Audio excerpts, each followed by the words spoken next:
See? Told you they'd be here.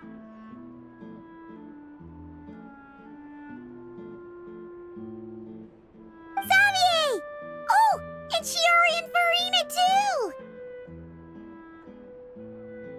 Ah, Hydro Archon above! If it isn't my darling camera operator and clapper loader! A very happy Fontinalia Festival to you as well! I'm guessing you came back to celebrate with us? Yep. And help out too! Even though the last festival had some unexpected hiccups, making the film was still super fun. Since you're all here together like this, you must be planning on entering the competition, right? Of course! A celebration of the entertainment industry. No one who's anyone would choose to sit this one out. It only happens once a year, after all. Fontaine Fashion Week might be more my speed, but the film festival brings in a lot of orders and boosts brand recognition, so I wasn't going to miss out either. A few new awards have been added this year, too. Best Director, Best Costume Design, oh, and Best Camera Operation. Ooh, sounds like we've got work to do. Come on, tell us! What's Musketeer Pictures film gonna be about? Oh, about that.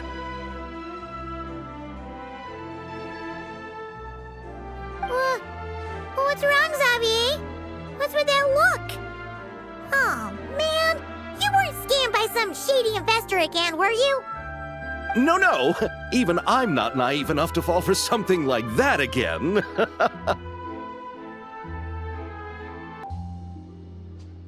Besides, thanks to the fine people here, Musketeer Pictures has more than enough funds to shoot without investors. And yet problems persist.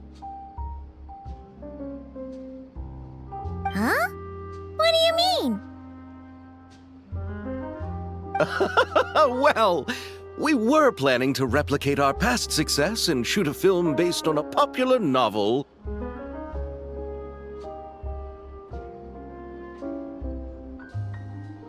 But as we were holding auditions for the female lead earlier today, a striking young mademoiselle wandered in by accident.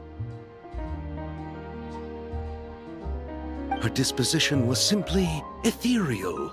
The look in her eyes somewhat melancholic. Oh, I wish you could have been there. The awe I felt can scarcely be put to words. You had to be there, friend.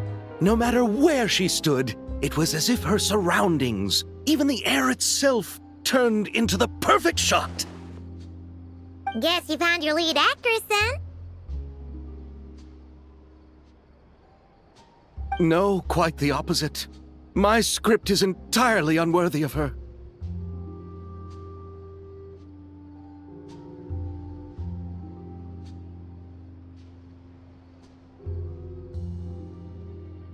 I fear it is. Nevertheless, I couldn't help but approach the mademoiselle to ask about her background and what brought her to Fontaine. What did she say? Sadly, she said her best friend was gone. After returning to her own homeland not too long ago, she decided to visit where her friend was from to remember them better. Oh, no wonder she looked sad. Yes, but that's when it struck me. Why not cast her as the lead in a film centered around her search for this old friend? Huh? You're gonna rewrite the whole script? But is there even enough time? Isn't the prep work super complicated? We might not finish. Think about the difficulties we faced with the two Musketeers. We had to start from scratch back then, too. I'd say we're ahead of the game this time. Guess so, but Don't worry, Paimon. Shiori and I have evaluated the proposal, and we support Xavier's decision. I won't really need to start on the costumes until the cast is finalized, so it's not too much extra work for me. Oh, fair mademoiselles! How can I ever thank you? Finishing the script would be a start. You know, compared to a commercial popcorn flick, I do prefer the idea of shooting a more artistic film. One that leaves a profound and lingering impact in the hearts of the audience. I agree. True trendsetters are the people who dare to go against the grain. wow! Leave it to Director Farina to have a vision. Honestly, though, the artistic passion of everyone at Musketeer Pictures is inspiring. Anyway, now that we've heard so much about this lead actress, Paimon's gotta know who it is! Ah! Columbina! What are you doing here?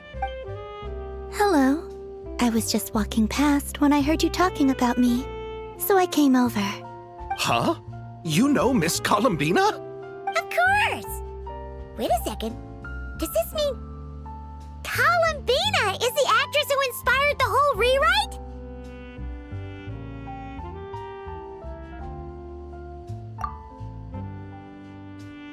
Yeah.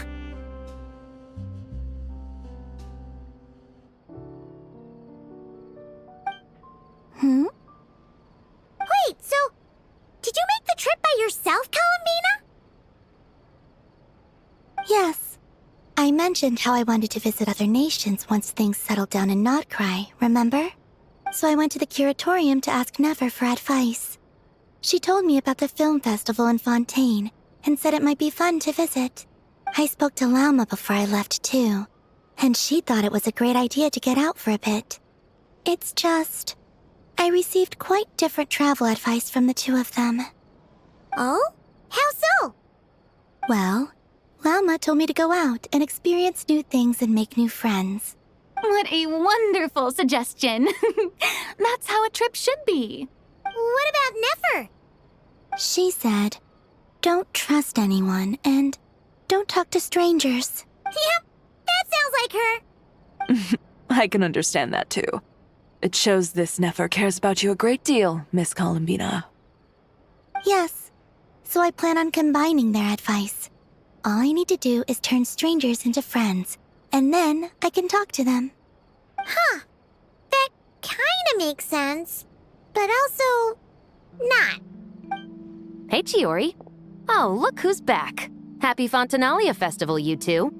Oh, looks like we have a superstar in our midst. How about an autograph, big shot? Haha, very funny.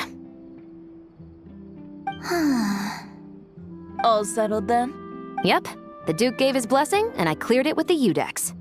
During the festival, inmates with good behavior will get a chance to spend some time on the outside. Under the stringent supervision of the Special Patrol, of course. Risley! It's been a while! Happy Fontinalia Festival! Does that mean Veronique and her brother will be at the festival? During a specific window of time, sure. Doesn't hurt to give the inmates something to look forward to. A little sun'll do them some good, I think. This is a friend from your travels, I'm guessing. Thought I heard something along those lines? Right! We should make some introductions, huh? Chevros, Risley, this is Columbina, a friend we met in Notcry. Welcome to Fontaine, Miss Columbina. I bet the weather's been quite an adjustment. Yeah.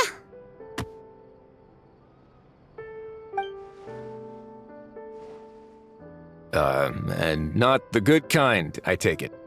No, I quite like it. It's a lot warmer than Notcry. Then what was the punch for? Oh, should I not have done that? The flowers that bloom here are so vibrant, and the people are so kind. I just wanted to become friends as fast as possible. Ah, so that was meant as a gesture of friendship. Is that right, Miss Columbina? Mm-hmm. Isn't that what friends do? Right. Might have been a bit premature in this instance, though. Your friend here is quite the character.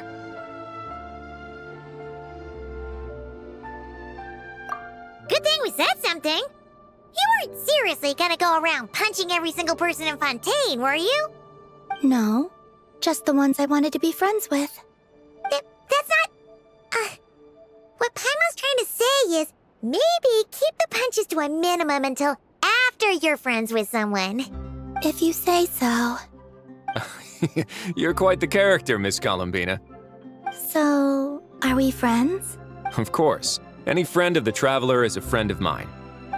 Yeah. Oof. When it comes to friends, you sure know how to pick 'em. So Miss Columbina is the lead actress I've been hearing so much about.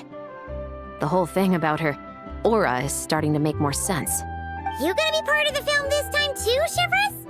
That was the plan. But now that Mr. Xavier has changed the direction, I don't think I'm in quite as many scenes. It's all for the best, though. A different crew asked me to help consult on some of their musket work. Oh, sounds like our trusty musketeer is as popular as ever.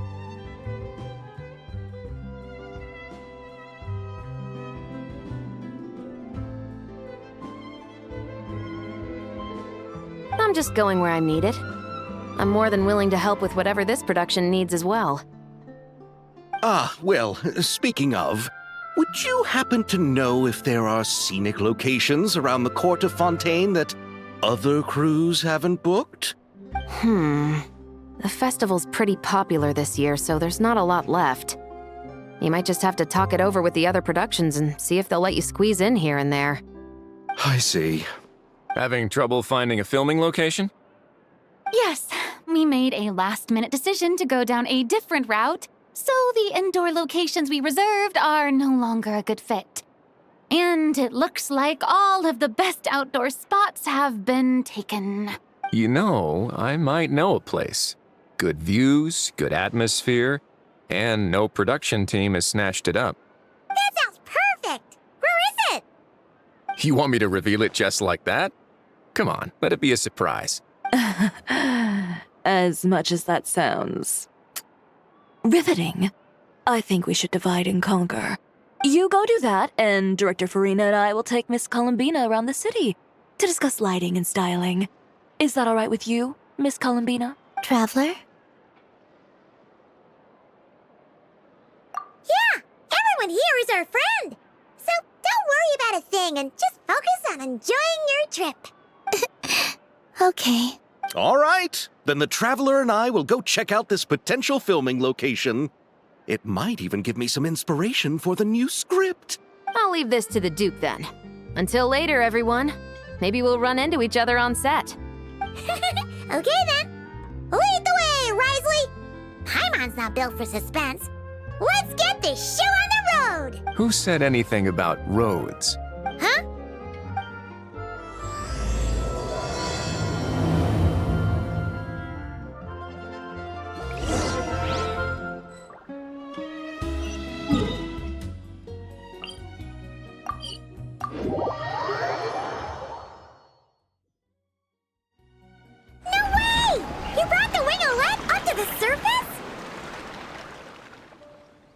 It'd make quite the grand backdrop for a film, don't you think? Paimon's more focused on the fact that this thing is supposed to be underwater, inside the fortress of Meripede.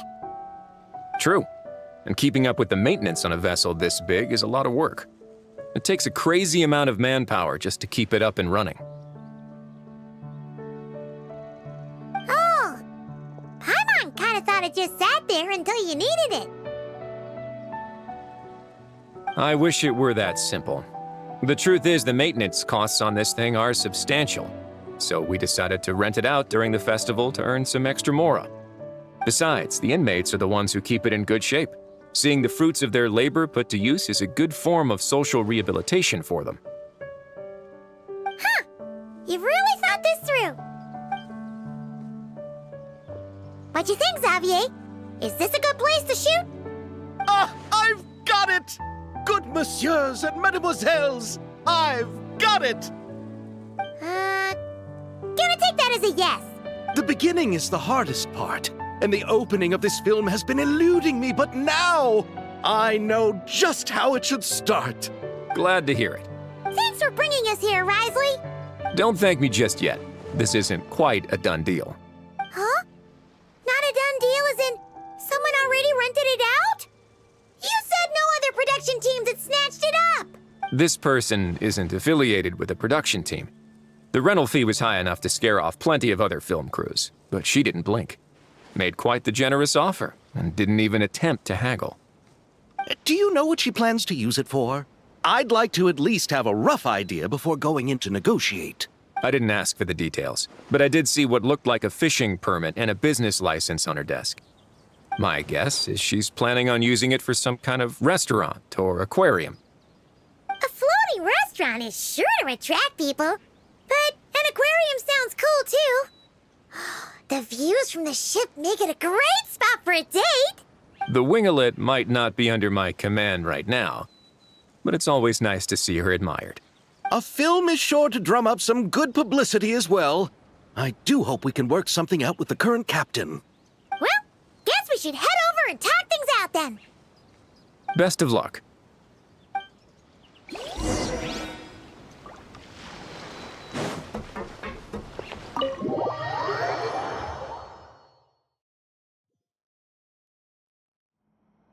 Wow! The winglet seems even bigger up close. The rooms are so spacious. Wonder who rented it out. Hello? Anyone there?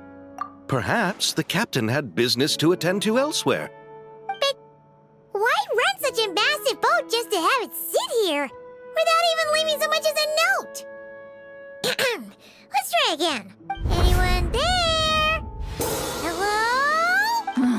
Seriously? Right now? What is it gonna take to get some decent sleep Around here. Is a nap too much to ask for? Sorry, the aquarium's closed for the... Huh? See Lolly? Traveler! Paimon! Hold on. Oh, this is just great. How am I gonna go out dressed like this? What happened to my regular clothes?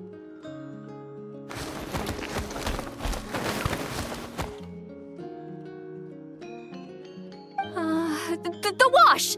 I put them in the wash after I drank too much and fell into the fountain. Oh, this can't be happening! Am I seriously gonna go out like this? Think we might have caught her at a bad time.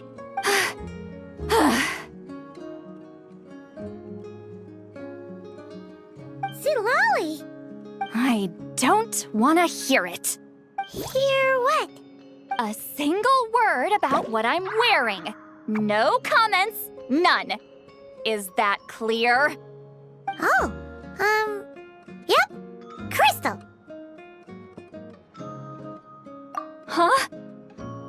You think so? No, wait, I told you not to say anything! What was... Oh, his thoughts. I heard his thoughts.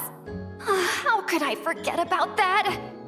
Oh, this is so embarrassing. I seemed a little too pleased to get that compliment, didn't I? Wait, the mind reading went both ways.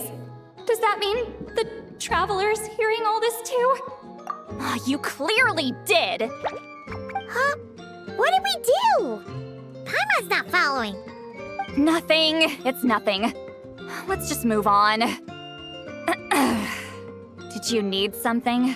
You're not here alone, I see. Hello, I'm Xavier, a film director and producer from Fontaine. I meant to introduce myself sooner, I just didn't want to, interrupt. No wonder we ran into each other in Fontaine of all places. You must also be in town for the festival then. That's right. We're helping Xavier with his film. In fact, we were hoping to shoot some scenes on this boat. You're the one who rented it out, right, Seed Lolly? Me? Rent a boat? I wish I had that kind of spare cash floating around. Not to mention the spare time. Don't get the wrong idea, though. I'm not here to sail off into the sunset and live out some cushy retirement life, okay? I'm not that old. Then why you dress like... how did you end up staying aboard the Wingolette? Well, I heard one of my favorite light novels was getting turned into a film, so I came to Fontaine to catch the premiere. Originally, I booked a room near the Opera Epiclese, but I'm quite particular about where I sleep these days. I think it's an age thing. And that bed? I just couldn't sleep in it. I tried to find a different hotel, but with the festival, everything was completely booked. Just as I was worried I'd have to sleep under a bridge or something, I happened to spot a help wanted sign on the side of the road. Oh, so you're here to take care of the boat? No, I was hired to man the front desk. The pay is a bit low, but food and drinks are covered. And it includes room and board during the festival. Plus, the job is simple. So I thought I'd give it a shot. Wow! They actually thought you'd be a good fit, huh? What? You don't think I'm cut out for it? All I have to do is tell people the aquarium isn't open yet. Other than that, I'm free to do whatever I want. It's a pretty sweet gig. That's all? Yeah, I was also kinda shocked. But it's not a lie. Head downstairs and see for yourselves. There's nothing but empty tanks. Not a marine animal in sight. Did your boss mention anything about being open to film crews using this space? Our production was hoping to film on the deck for a few scenes. No. That never came up. You could just ask her. Oh, she's around? What kind of person is she? We should know what we're heading into. She's nice enough, I suppose. Pretty reasonable, too. Even offered for me to move to a bigger cabin if I was too cramped. Back at the Masters of the Night Wind, I'm used to being the one giving orders.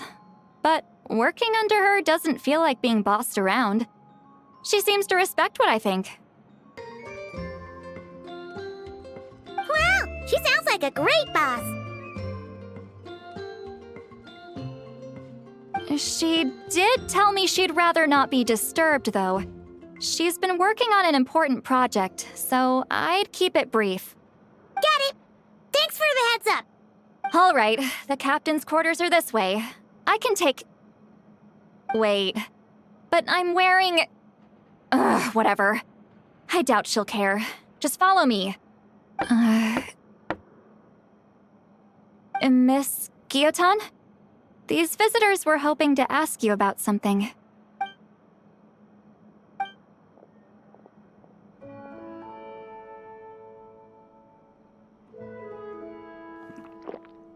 I thought I said to limit the interruptions. Just tell them the aquarium is still...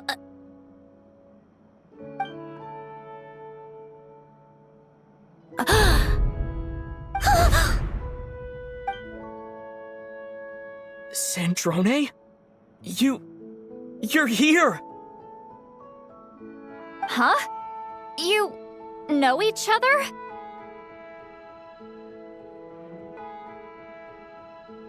Are you okay, Sandrone? Do you still remember us? Everyone was so upset after what happened. We all missed you so much.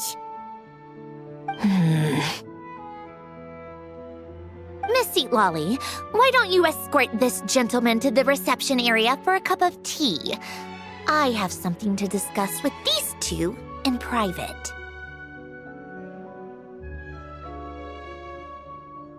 Ah, I see. Right this way, Mr. Xavier.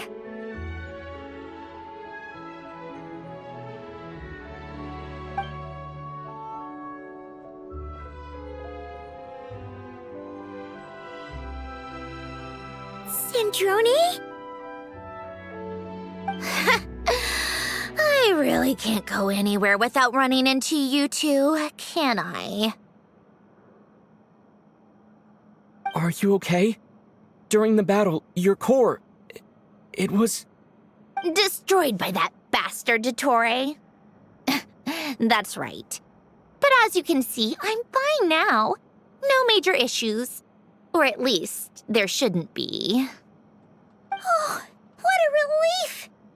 Oh, why didn't you tell us sooner? Or come back to see your friends? Now that I have the chance, I just want to say,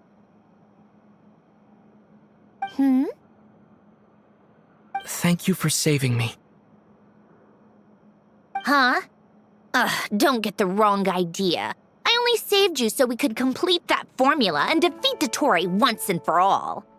Even if he did crawl back from the grave to make us all miserable again.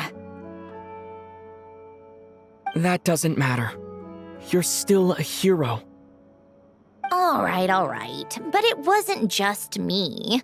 All I did was lend my brilliant mind to the cause and take care of one part of the plan. Although, I'm not denying it would have fallen apart without me.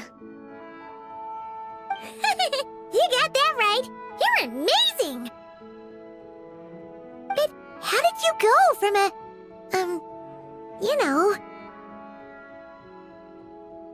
From a lifeless pile of scrap to looking like this? Well, Paimon was trying to put it a bit more gently, but yeah. Where do I even start?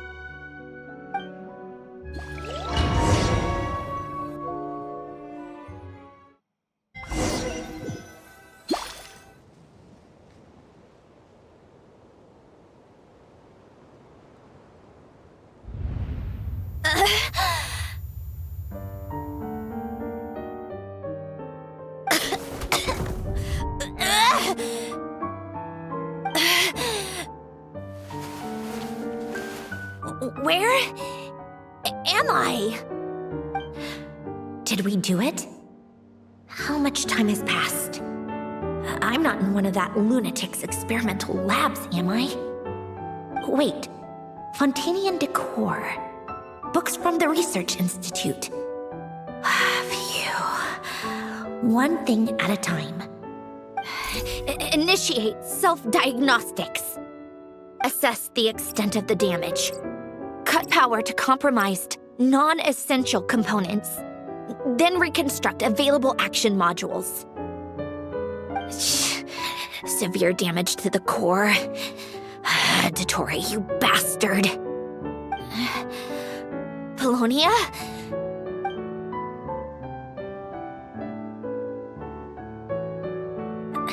Polonia, wake up!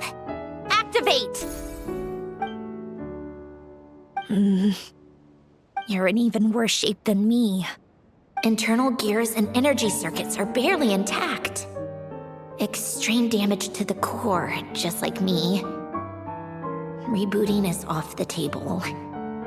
Even if I could repair the damage, I don't know if... You used up all your critical energy in those final moments, didn't you? To protect the core of that guy in the hat, and the numerological array. Wait, the array. Yes! The prototype is still here. But can I even run it in this state? Whatever. I have to try. I just need to confirm one thing.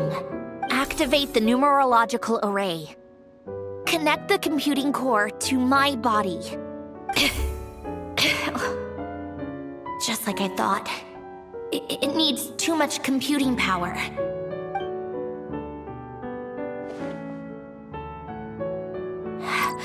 Cut off power supply to all functions except the thinking module.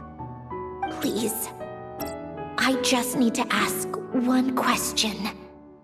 Initiate query regarding the 3 moon sisters. How many living moon goddesses are there in possession of the Trilunar Authority? 1. It worked. You did it, Columbina. You made it back. But how did I survive? The self-diagnostics showed damage severe enough to shut me down for good. What triggered the reboot? A built-in message? only visible after a core reboot. The final gift. Alen! Were you the one who gave me the second chance? But why now? What activated it? What is that? A vision? Wait, no. It's a stellar linchpin?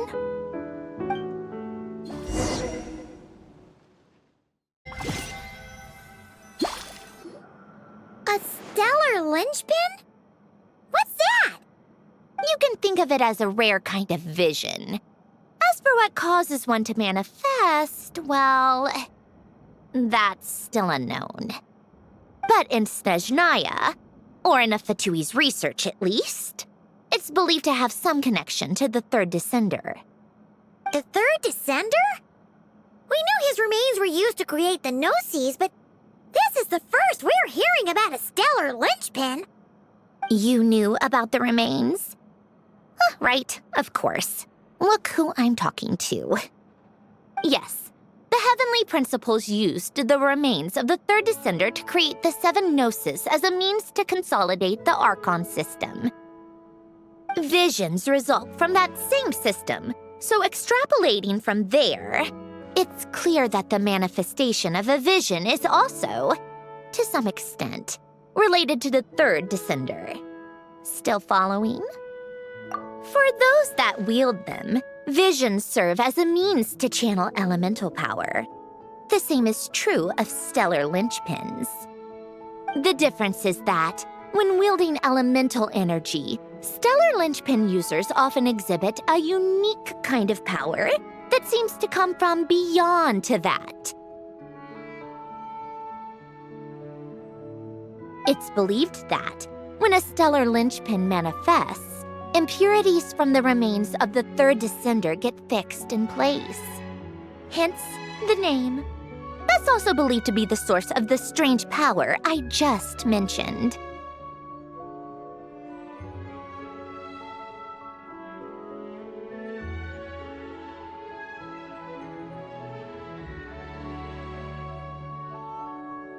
We've heard that visions can appear when someone has a really strong wish or desire.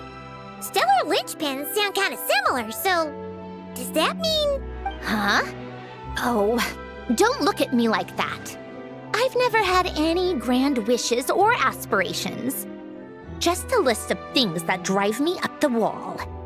So if you're asking why this thing appeared, I have no clue.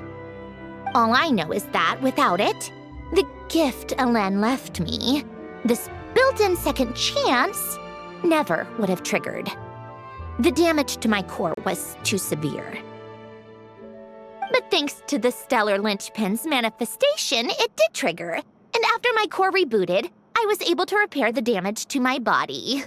I also managed to import the numerological array, along with some of Polonia's surviving algorithms, into this form. Wait, does that mean Polonia is... Yes. Unfortunately, Polonia is... beyond repair. Oh, we're so sorry to hear that. But you also mentioned something about a final gift? Yes. Alen often spoke to me about wishes and desires when he was alive. I suppose he thought there might come a day when I wished for something, and was willing to sacrifice my own life to fulfill it. So he left me a chance to start over. No, never. Alen once said I was his proudest masterpiece. That might sound boastful coming from me, but it's also an undeniable fact. After Alen died, I started studying how Polonia and I worked. Polonia is essentially a computational machine, so it wasn't difficult to figure out the mechanical principles there. But when it came to my own structure, that's when Alen, the Lord Artificer's true greatness, struck me once again. I attempted to imitate it when I created Catherine, but in the end, she turned out to be nothing more than a superficial replica. What? But his creation skill, Catherine, is super impressive. We were shocked when we first found out she was a puppet. No, she's nothing compared to what Elaine was able to create. Some of the mechanical principles of my own core are still a complete mystery to me. Keeping that gift hidden wasn't even a challenge for him. Just a shame I had to waste it on fighting Dottore. I just couldn't stand the thought of him coming out on top.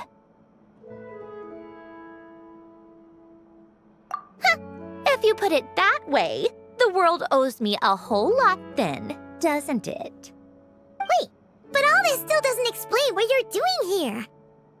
Risley said you rented the ship and even had some kind of fishing permit? That's because I'm trying to go back to the place Elaine and I lived when he was alive. My former home, I suppose you could say. The second chance wasn't the only part of the gift. According to the message, Elaine left me a few other things that are stored in the house we shared together. I'm hoping that whatever he left me can help fix certain anomalies in my rebooted core. And help me understand why I received a stellar linchpin in the first place. Okay, so go back then. What does that have to do with fishing? And to think I'm talking to the saviors of Fontaine. Did you forget that the water levels have been rising for centuries? I can't just go back to the place I used to live because now it's underwater. Oh, right. With the rising water levels and changes in terrain, it's not just a matter of finding where it is, but also clearing away any sediment or debris. But Fontaine law prohibits unauthorized individuals and organizations from excavating underwater ruins. A Melazine caught me the minute I even made an attempt. Why not apply for authorization then? And face the endless slog of Fontainian bureaucracy. No thanks. Besides, I'm a Fatui harbinger. The diplomatic implications alone would be enough to give the gestionnaires at the Palais Mermonia a headache.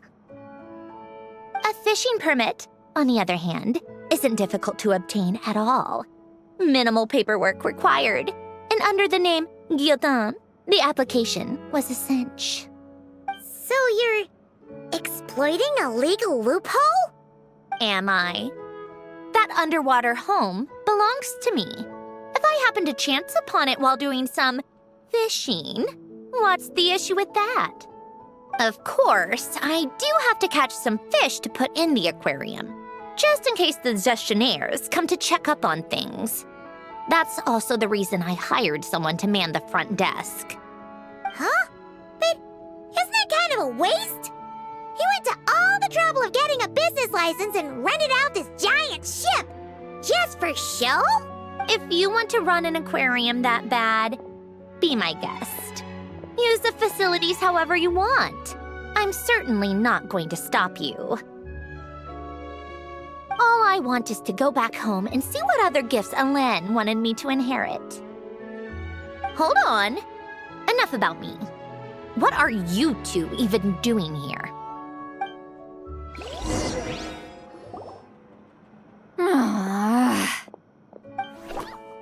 Seriously? They've been in there forever. The reaction when they saw each other was strange, to say the least. They're lucky I was nice enough to leave the room and give them some space. Back in the Masters of the Nightwind, I'm the one who gets to kick people out. I just want to know what they're talking about. Should I cast a little eavesdropping spell? No, what am I thinking? I'm Granny Eastleigh, the great shaman of the Masters of the Nightwind. I can't do something like that. This is just ridiculous. Making me wait out here for so long? Where's their respect for their elders? Oh, here they are. Were you back there arguing or something? What took you so long? The two of you are already acquainted with Miss Guillotin, then? Oh, yep. But don't worry, we got everything sorted. Sandrone agreed to let us shoot on the ship, but it has to be when she's not here. When she's not here? That's right.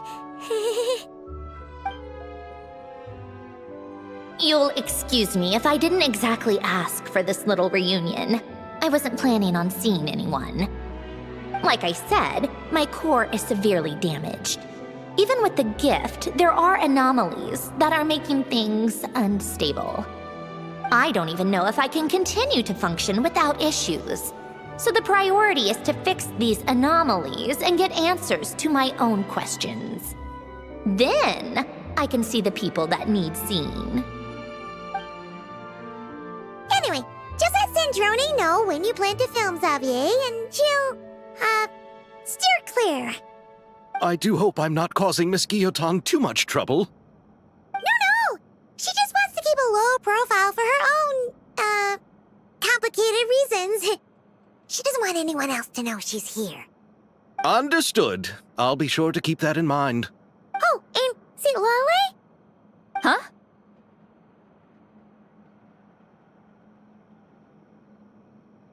You mean Miss Guillotin? What does she want? Oh, please don't let it be about the pajamas. What? The 7th of the VIII Harbingers? Why are you telling me all this? I asked the Traveler about you, and I've decided it's best to be open in this instance. I can understand if you would rather not work for a Harbinger. Regardless, the room on the ship is yours to keep. You're an acquaintance of the Traveler, and I plan to honor that. Wait, she's actually nice? It's not a problem. The captain also worked for the VIII, and he helped Natlan a great deal. We know that there are good people among your ranks. Besides, I've been around long enough to know what it means to earn one's keep. This isn't Natlan, and I don't expect special treatment. Besides, sitting at a desk isn't exactly back-breaking work. I appreciate that perspective, great shaman. Seat Lolly. Just call me Seat Lolly. That title makes me sound so... old. Well, Seat Lolly, the Traveler and I are looking for something, so we'll be heading underwater together soon. I'll leave the ship in your care while we're gone. Together? How often? Not too often. We're heading out in a bit, but I'll be available if you need something.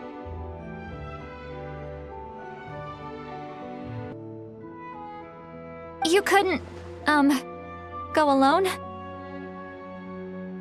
I wanted to, but he was concerned about my physical well-being. So he offered to come with. Guess my mental well-being means nothing then. Huh?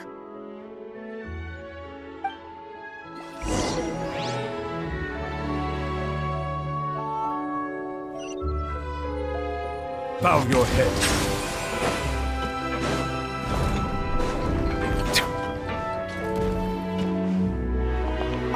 All right. Our first stop is the Beryl region. After Alain left the Fontaine Research Institute, he lived in seclusion somewhere around there.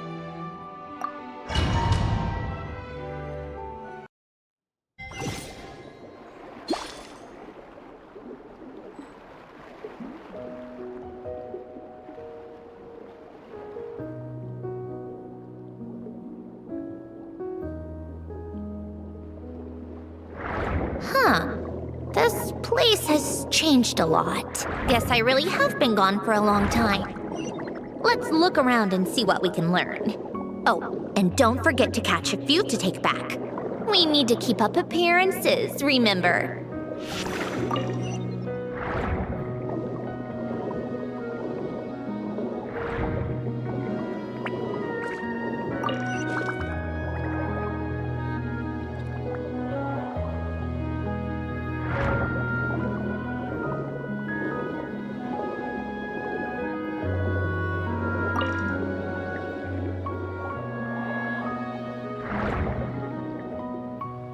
Poisson isn't too far from here, right? It's all a bit nostalgic, I guess. Back when I lived here, all this was still above water. All right, I have a general understanding of the terrain changes and sediment accumulation. We can stop here for now.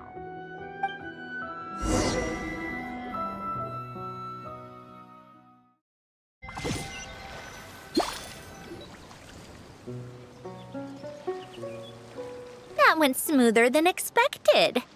I appreciate the help. No problem. You doing okay though, Syndrone? Seeing your home look nothing like you remember, that can't be easy. I'm fine. Times change. People change. That's the one thing you can actually count on. I made peace with that a long time ago. You should head back and put them in the aquarium tanks. We finished ahead of schedule, so your crew is probably still on the ship. I'll follow in a bit. Right. Xavier said he was gonna test out a couple of shots. I'm sure. I want to take another look around on my own. Okay then. Want us to let you know when the filming is done? No need.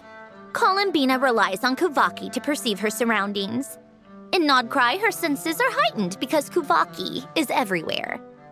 But here, as long as she doesn't activate her abilities, her range of perception should be equivalent to an average person's line of sight. I figured that out back in Snezhnaya. That's oddly specific. I have hiding from her down to a science. So, what? Things might be a bit different now that she's merged with the Moon Sisters, but I doubt there's been a drastic change. The point is, you two can head back. Don't worry about me. Okay, if you say so.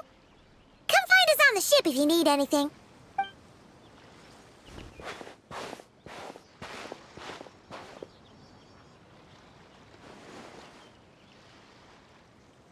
What did you leave for me, Elen? Did you know I would come back? Or did you make it so I would have to?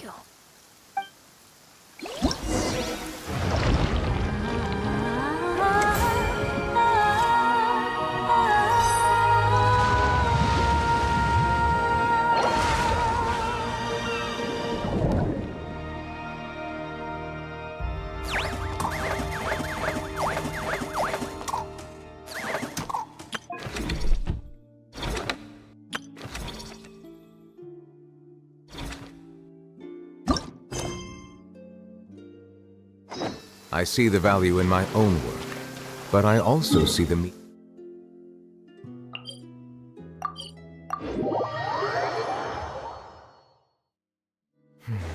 It's over.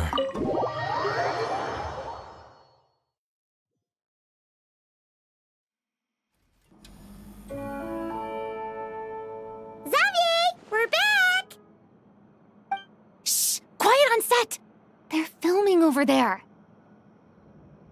Oops, sorry.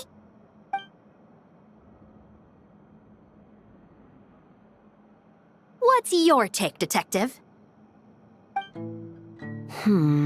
Bullet wound to the chest. Gunpowder residue on the clothes. The victim must have been shot at close range. You think it was someone they knew? Yes. It's possible the suspect arranged for them to meet at this very spot. A reasonable deduction. But you're overlooking a crucial clue. What? The victim's pocket watch is missing. And cut! I think we got it! Good work, everyone! Phew, finally. Acting was nerve-wracking for me when I first tried it too. Just loosen up, and you'll get used to it in no time. Chevres! Charlotte! Oh, hello there, you two! You're filming here too? Oh, so Charlotte's crew must have been the one that asked you to help out, huh, Chevres? Yep. They heard about a potential filming location and wanted to come check it out. But when we got here, your crew had already beaten us to it. Luckily, Xavier and our director, Lapine Pauline, go way back. In the end, we agreed to just share each other's filming locations. Considering all the last-minute changes, that's just what Musketeer Pictures needed. For sure! Based off the scene just now, you must be the star of the film, Charlotte! You bet!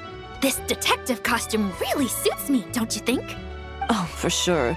You're already right at home lurking in the shadows taking pictures of this and that. Add a notepad and you're practically method. Thanks, Miss Chiori. I appreciate the compliment. That didn't sound much like a compliment to Paimon. So this is a film set? It looks like a very happy place. This must all be quite new to you, Miss Columbina. Yes. I watched a few films with a friend once, but she thought there was no point if I wouldn't open my eyes. So she stopped inviting me. Looks like I missed out on a lot. True. But being an actor seems like a tough job. Huh? Most people would swap lives with an actor in a heartbeat. The lifestyle is so glamorous, and the pay is more than generous. But they have to act out lives that aren't their own, with the whole world watching on in judgment. If they don't do it justice, it must feel like they're letting people down. That's exactly how it feels. This young lady has quite the unique perspective.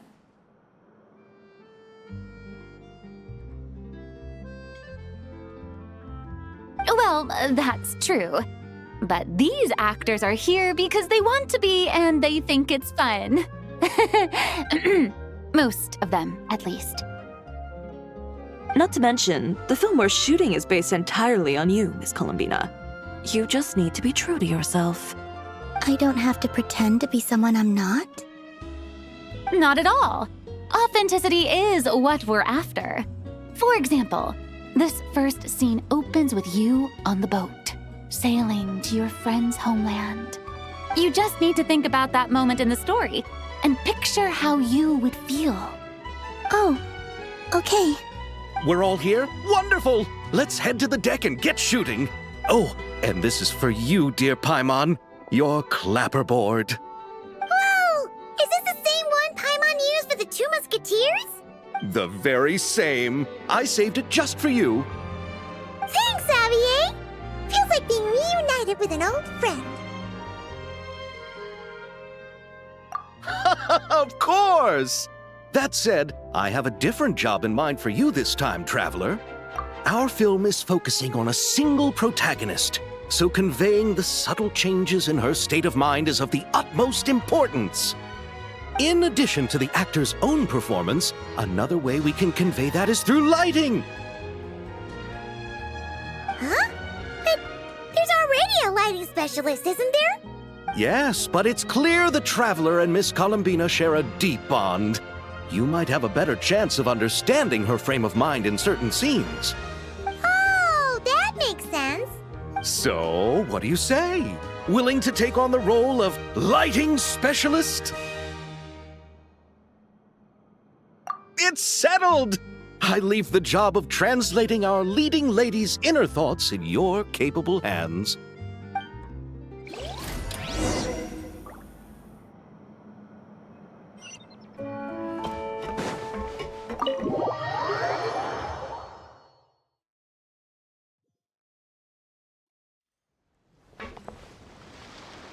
All right, without any further ado, it's time for production on our film, A Homecoming, to officially begin!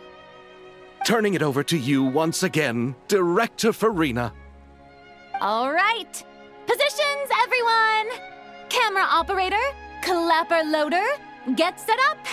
Let me know when lighting is good to go.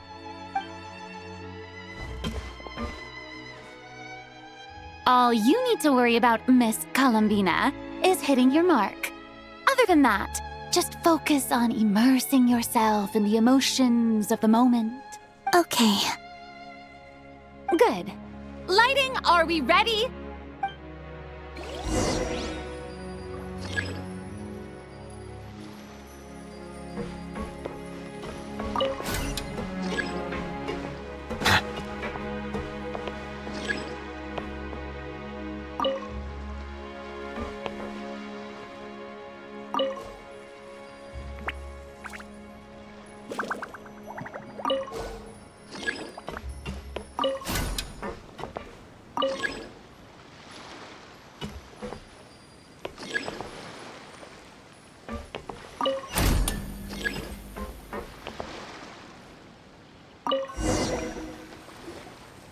Ready. All right, quiet on set. 3, 2, 1, action! This is her homeland. Columbina. Cut! The emotions I'm looking for were definitely there. Let's just try to keep it a bit more natural. Oh, but definitely keep that gesture at the end. I loved how real it felt. You looked genuinely moved. All right, if you're ready, let's go for another take. Miss Columbina? That presence. It kind of felt like Sandrone.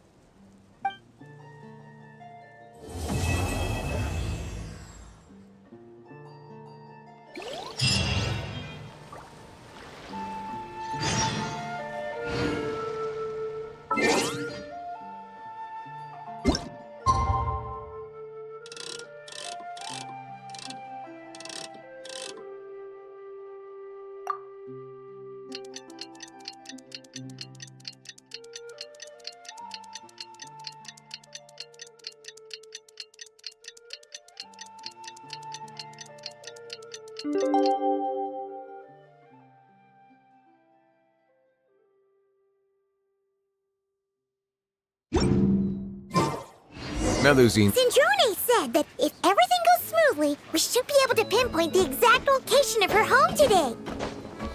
Let's head to the winglet and meet up with her.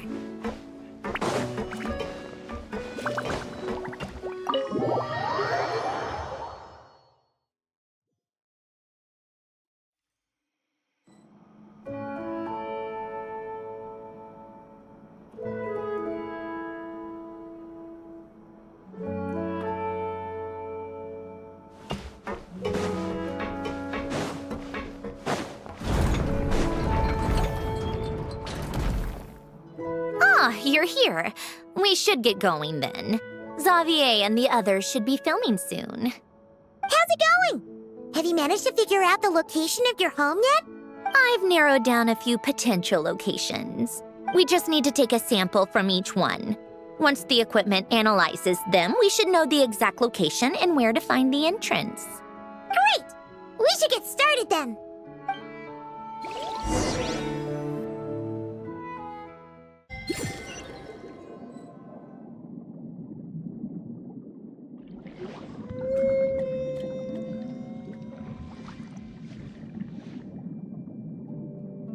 All right, let's get a move on. That should do it. Let's head back. The filming should be just about done. We made good time.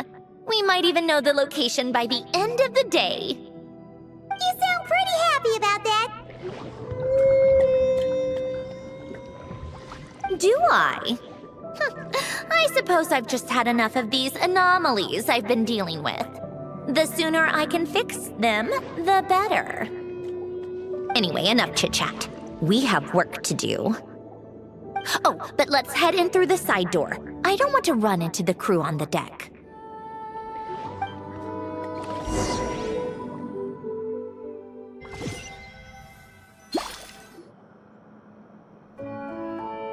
All right, now we just need to wait for the results. Since we have some time to kill, I suppose I might as well see how this aquarium of yours is coming along. You seemed quite enthusiastic about it, after all. It's really coming together.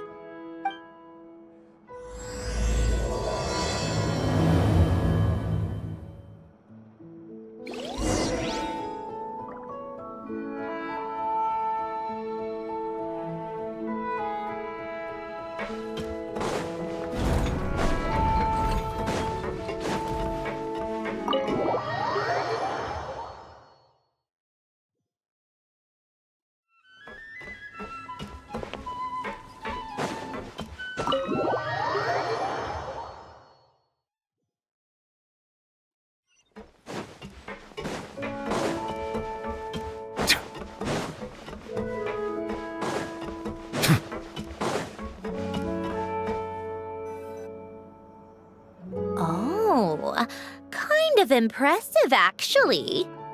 These must be the ones we caught the first time we went underwater. Like it? It's fine, I guess. Nothing special. Come on! It sounded like you really liked it just now! You're that proud of it?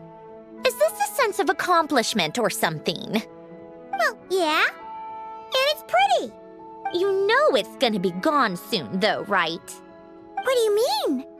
After the festival, this ship will be returned to the fortress of Meropide, and this aquarium will be no more. So? So, no matter how much work you put into this place, once the festival is over, it's all just going to disappear.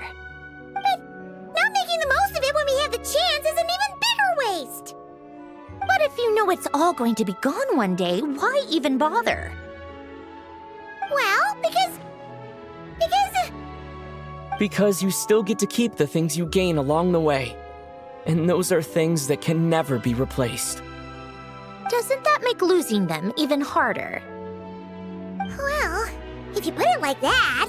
But the happy memories we make along the way last forever! You just have to take a more... glass-half-full perspective. Not to mention, everything we do here is gonna be on film, so it'll still live on in some shape or form. And when you look back on it, only happy memories will come to mind? Exactly! So it's about finding joy in the process itself. Traveler! You're back already? What's wrong with that? You say that like it's terrible news or something. How did you get here? I didn't see you on the deck.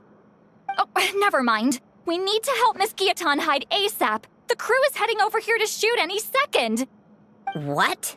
They should be done by now. There was a mishap earlier that cost them some time. I was waiting on deck so I could warn you the minute you showed up. Anyway, you should head back to the captain's cabin right away. They're gonna be here any minute now. Ugh, finally! That's a wrap for the scenes on the deck. Wouldn't have taken half as long if the wind hadn't snapped our equipment in two. Uh-oh! Too late! Change of plans then. You'll just have to hide. Hide? And where exactly am I supposed to do that? Oh, there's a box over there! You can get in that! Huh? You expect me to... Do I need my makeup done for the next scene too? For the love of... Let me see. Maybe just a quick touch-up. Huh? Traveler and Paimon? What are you doing here? I thought you took the day off to take care of something. Huh? Oh, well, it didn't take as long as we were expecting, so we came back early. What about you guys? You're still not done shooting for the day? No, we ran into an issue that, set us back. It meant Miss Charlotte's crew wasn't able to wrap either. We both still have scenes to shoot in this aquarium. Oh, that's not ideal. For several reasons. Let us help then. The sooner we wrap, the sooner everyone can get some rest.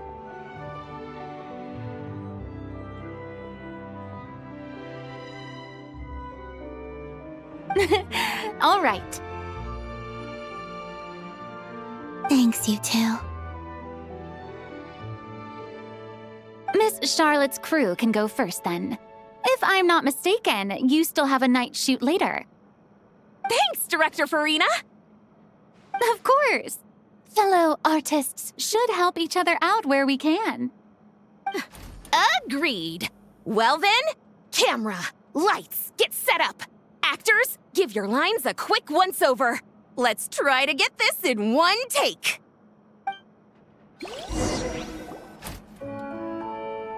All right, places, everyone!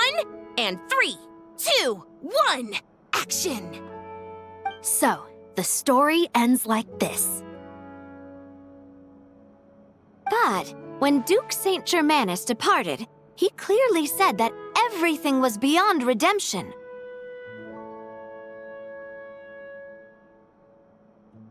Huh?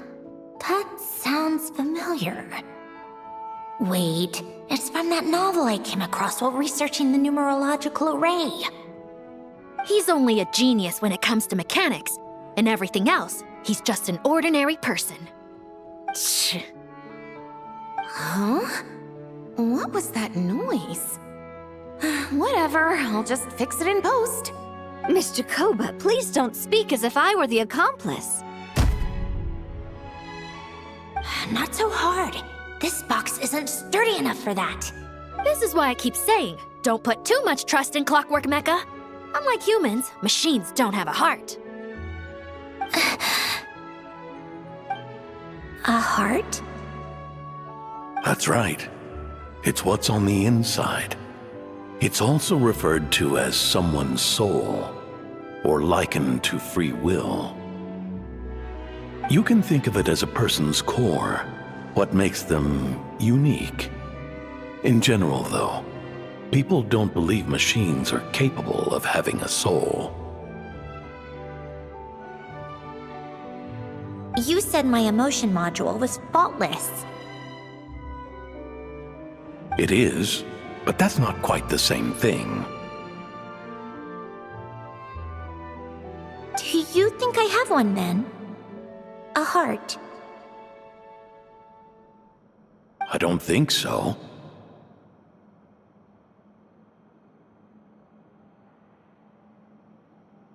I know so. The question is, do you recognize it within yourself?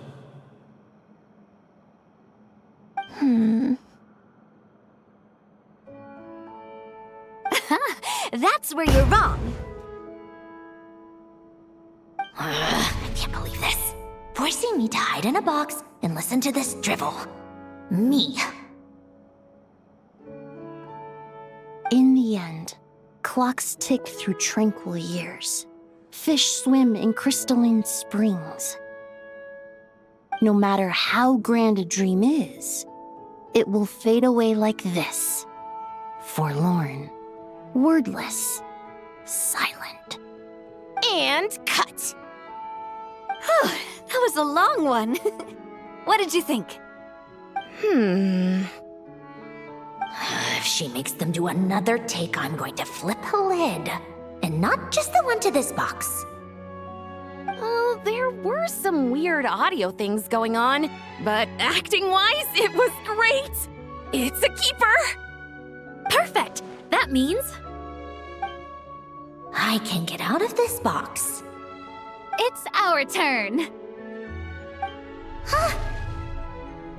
Camera operator, set up for the next scene.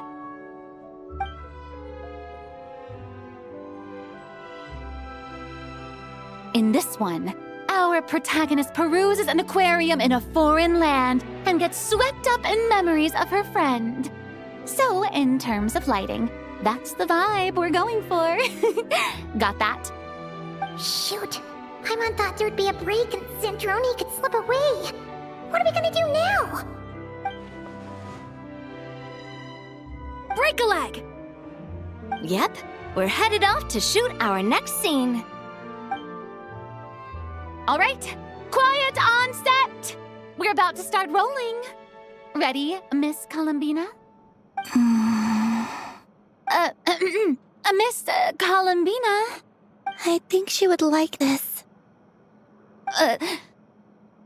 Quick, we should roll on this.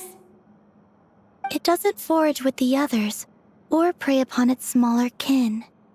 Instead, it remains where it is, cradled in the coral's quiet beauty, as though the raging cyclones above are of no consequence.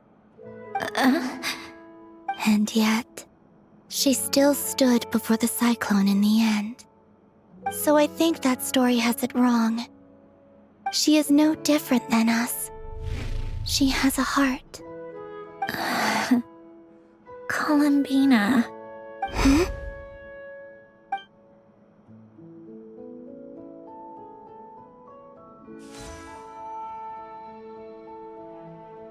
Uh-oh, is she onto us?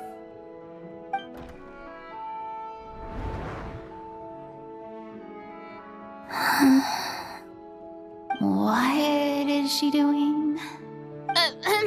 Cut! You okay, Columbina?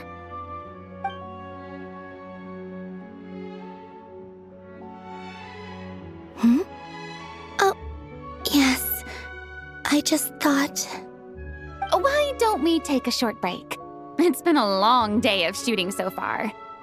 That last take was beautifully organic, though. We can use it as is. No need to go again. Thanks, Director Farina. But I'm fine to continue. You're sure? In that case, let's shoot some quick B-roll. Then we can move to our next outdoor scene.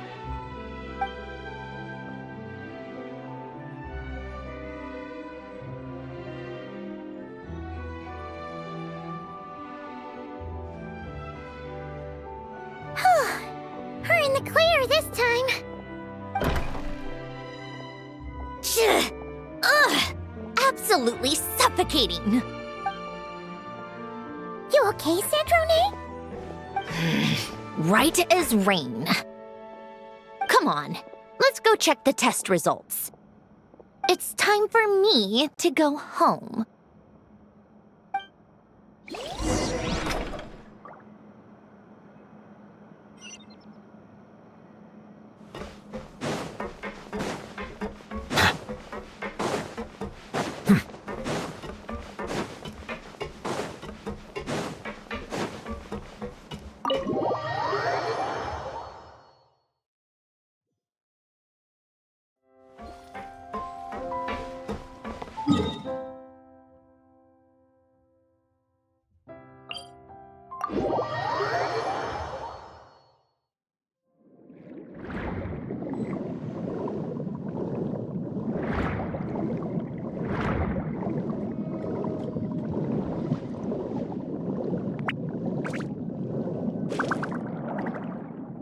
All right, it should be around here.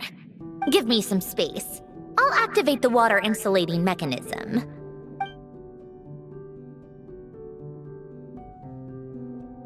The what? Hélène, much like Renee, had long predicted that the water levels in Fontaine would rise. Thanks to his expertise in mechanics, he was able to implement a few simple measures to protect our home from flooding. I told him there was no need, that I would just move when the water rose too high. But it would seem he knew a day like this would come.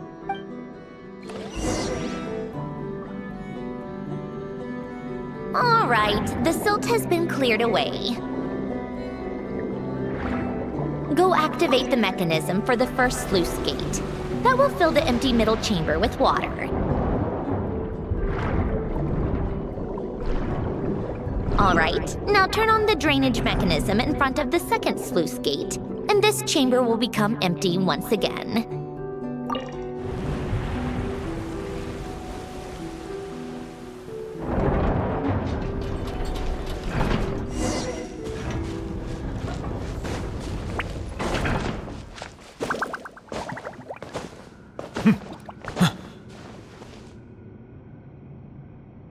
So, this is where you used to live? It's beautiful! There's even a garden! Back when I lived here, it was my job to tend to the potted plants and flower beds. Still growing strong even after all this time. Who would have thought? If the weather was nice, I would take Hélène out in his wheelchair and we would go for a walk. Before long, we started bringing Polonia along too. Come to think of it, I was the only one who could get around easily back then. Polonia always got stuck at some point, and it was up to me to launch a rescue mission. Happy? I suppose they were. Uneventful, but pleasant. Repetitive, but peaceful. It was like living in a world where time didn't exist. Of course, that was all just an illusion. Death still awaits all of us at the end. Oh. All right, enough standing around. Let's head inside.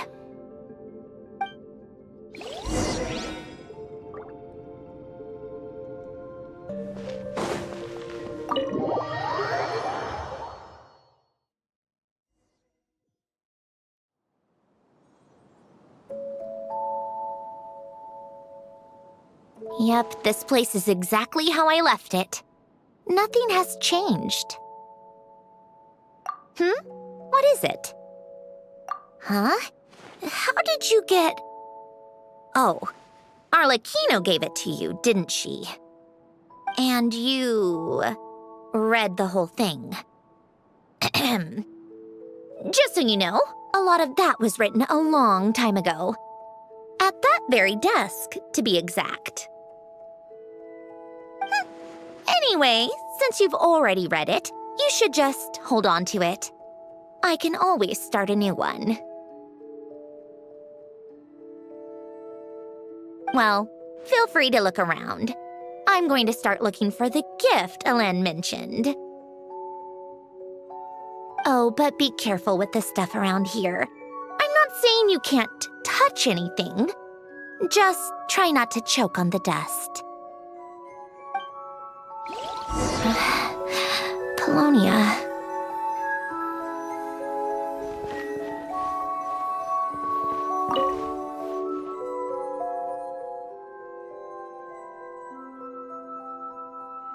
Oh, I played with these when I was little. During the first few months after I was created, I mean. At first, Ellen and I would play together, but it didn't take long for me to become unbeatable. So, Polonia and I played together instead. Yeah, these don't look like Paimon's kind of games. Logic and math puzzles? Those happen to be my specialty. It's been so long. What do you say? Should we play a few rounds? Let's go with this one. The gears on the left are stacked from largest to smallest. The goal is to move them to the other side in the fewest number of moves.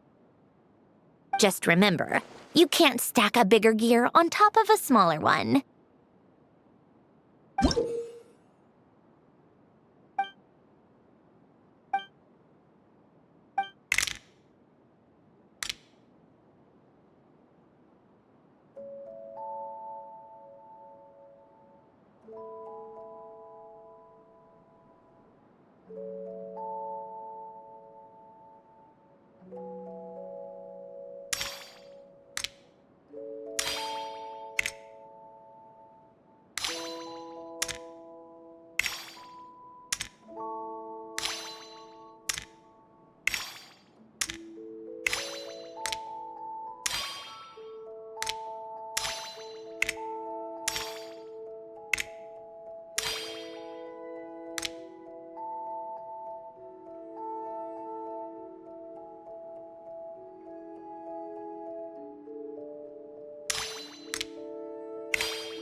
Looks like it took you a few extra moves. My first attempt was the same. You'll get better with practice. Well, what did you think of the game? You showed quite a bit of promise, too. We should do this again sometime. There are other puzzles we could try.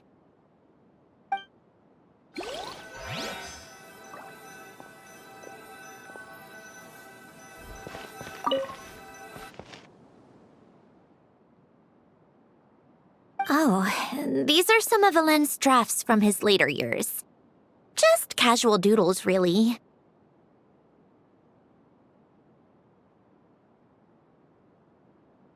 And these are just some unimportant letters. I couldn't be bothered to sort through them before I left.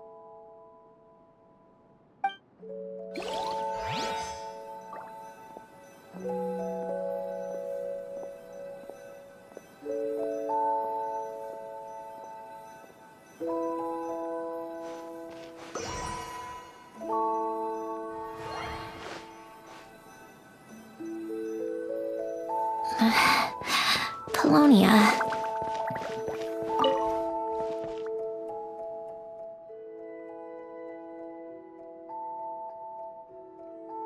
This was Elaine's workbench.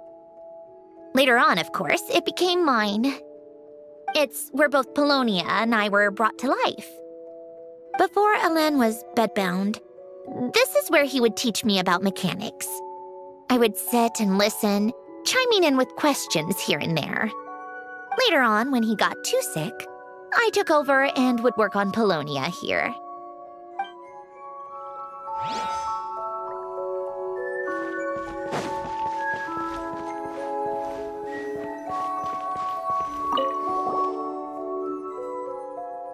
Wait, the people in this picture look kind of familiar.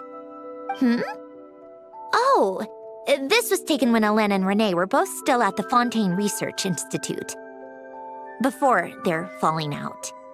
In his later years, Elaine would often sit by the fireplace and stare at this picture, wearing an expression somewhere between guilt and longing.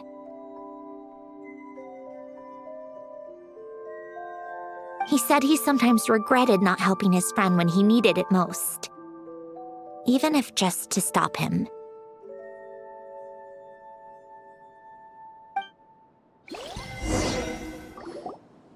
Wow! This house is filled with so many memories! It's so cozy and charming! You should have seen it in its prime, when people actually lived here. A lit fireplace, a steaming cup of coffee. That's the real deal. You know, we also used to have a mechanical piano that Elaine built. Ooh! How chic! Elaine never played it much. He probably wasn't able to at that point. But I managed to teach myself. Music theory is essentially math after all. Once you learn the patterns, it's not really that difficult. I loved perusing Elaine's collection of classical music. The chords and harmonies felt like individual mathematical puzzles. It was fascinating, so I did some composing as well.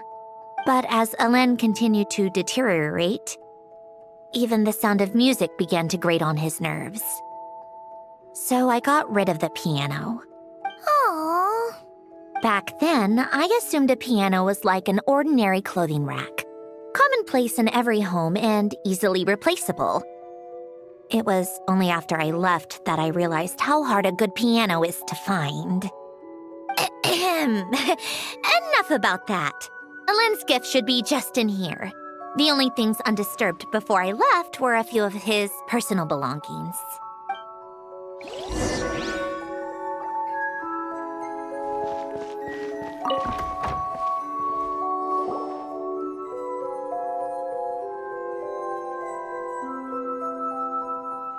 Wait, there's a hidden compartment at the back of this box.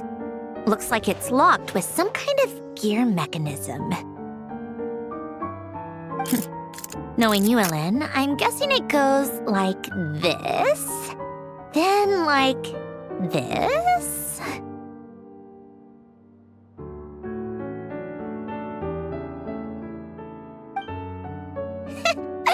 Got it. Am I a genius or what?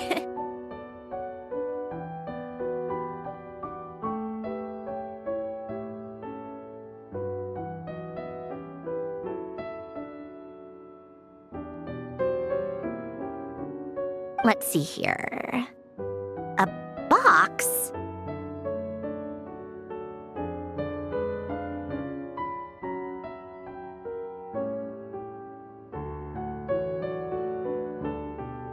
Well, you gonna open it?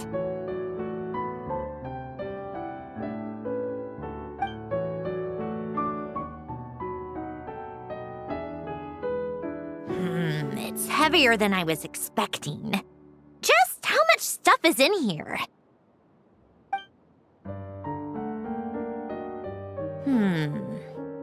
A letter? And a bunch of junk underneath it. None of it seems that important. Wait a second. This should be it. Oh, a cube? It's a multidimensional algorithmic core. Elen would use it to store information. Only Polonia and I have access. All right, I'll start looking into the core and the letter. Feel free to go through the rest of the stuff and see if there's anything useful.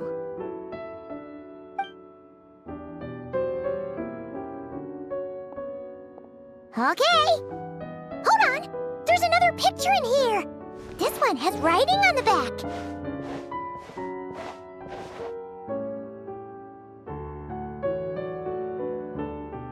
A snapshot of you playing among the plants shortly after you were born. You seem to like these flowers a lot. May you grow and flourish just as they do.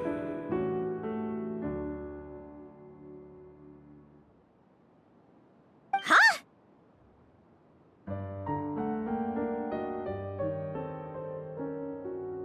Wow! Look how happy you are in this picture. You've changed a lot since then, huh? What's that supposed to mean? Just that you come off kind of aggressive sometimes. Or, annoyed at everyone around you. Well then, people should stop being so annoying. It's not like I'm the one with the problem.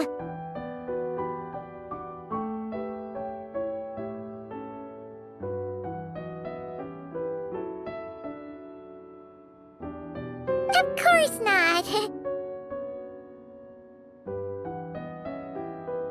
Oh, here's something else. Looks like a piece of paper torn out from somewhere. Today, I solved another math puzzle and made a breakthrough on a construction problem the Institute has been stuck on for years. Am I a genius or what? No, wait, that's From now on, I should have people address me as Her Highness the Clockwork Princess, Unraveler of all reason. Nope, no more of that. I thought I tore this page out. You wrote this? Then how did it get... Wait, there's more writing at the bottom. You seem to have developed a distaste for this particular entry, considering I found it in the trash. I'm sorry, but I could not help but hold on to it. Forgive me. Len! Don't be embarrassed. Everyone goes through a phase like that. Nonsense! I wasn't even the one who wrote that. It must have been Polonia. That's enough. I told you it was Polonia. You know what? We're done with this. No more rifling around in the box. Just put it down and let me read the letter. To my little clockwork princess. Not another word. Got that? If you're reading this. You've most likely received the gift I left for you. I just hope you didn't stumble across all this while cleaning out my effects or something trivial like that. I once asked if there was something you wished for. Do you remember that? I wonder if time has changed your answer. Regardless, I have another gift. A formula that will allow you to come face to face with the anomaly inside of you. If you even still call her that. Why this gift? To understand that, allow me to wax poetic on the soul once again. I would ask you to stick with me until the end, but I know you will. You always have. I believe a person should be born twice over in their lifetime. First, there's the birth that grants us life. Then, the birth of the soul. It's a matter of transforming the life bestowed upon us into the life we choose for ourselves. And to do that, we must look inward. We must make a conscious choice to define the meaning of our life instead of allowing the happenstance of our existence to pass us by. This is the process of recognizing the soul that lives within us. You are my proudest masterpiece. I told you that long ago. But to me, you have never been a creation or a machine. To me, you're just like the rest of us. You have a heart. In fact, some theories think of the human brain as nothing more than a machine, and thought the product of its computations. So you see, perhaps we're not so different after all. Your inner machinery is just far more advanced than most. No matter how one looks at it, the heart is a complex thing, a place where logic and reason collide with our emotions. Your computational capacity allowed you to become sentient and develop logical reasoning. But it also granted you something that, on the surface, might seem contradictory. Emotion. Emotions and logic often clash with each other, and those instances of discord can accumulate over time. That is the source of what you refer to as the anomalies within you. As you told me once, you've always known what you don't want, yet you've never wished for anything in particular. Similar to how a blind person can feel when a part of their body is in pain without being able to fully visualize its form, such is your relationship with your soul. So, what I leave you now is this: a formula that will allow you to see the shape of your soul. For if you want to protect your heart, you must first be able to recognize it within yourself. Of course. Whether you use it is entirely up to you. You are, and always have been, free to do as you wish. Regardless, whether by my formula or some other means, I trust you will know your heart one day. You always were a fast learner, and the smartest person I've ever known.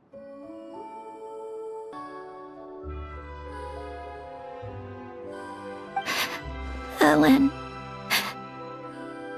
Oh. I'm fine. I've already figured out how this formula works. Let's get out of here and then we can use it. You made up your mind already? You're gonna do it? Why wouldn't I? Resolving the anomalies within my core is the reason I came here in the first place.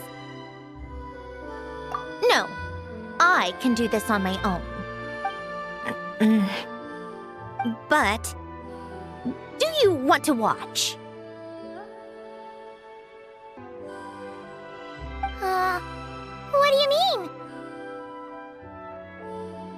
I already know what anomaly I need to resolve. Like Alen said, she's an amalgamation of all the times my logic algorithms have clashed with my emotions.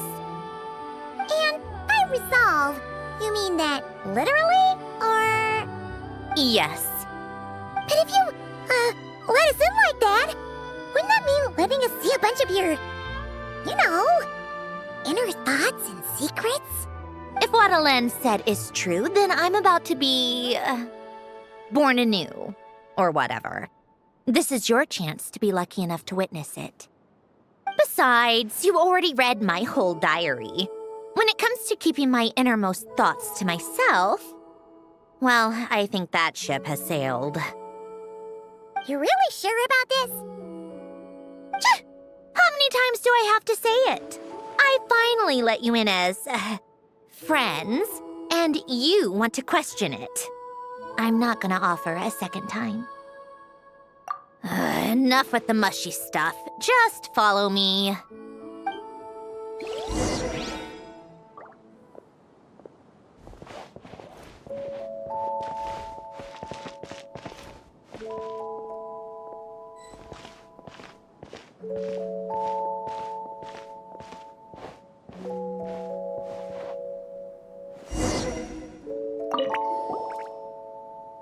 All right. With the numerological array, I can construct a simple formula that will allow you to experience what I see and hear in real time. Oh, just like St. Lolly's scent-sharing technique. Been there, done that. Sounds like that shaman has some tricks up her sleeve. The arcane and the mathematical are both fundamental laws of this world. Being able to achieve a similar result through both isn't surprising. Anyway, let's get this show on the road. But no comments from the peanut gallery, okay? I know I offered, but I still don't want any interruptions.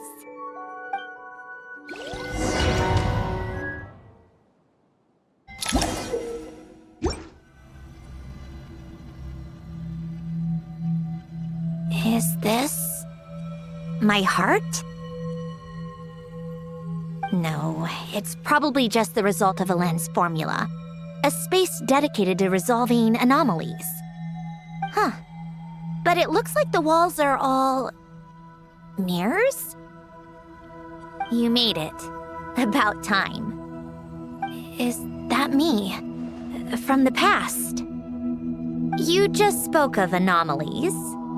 Well, here I am. What happens when emotion contradicts reason? Shall we sit down and talk?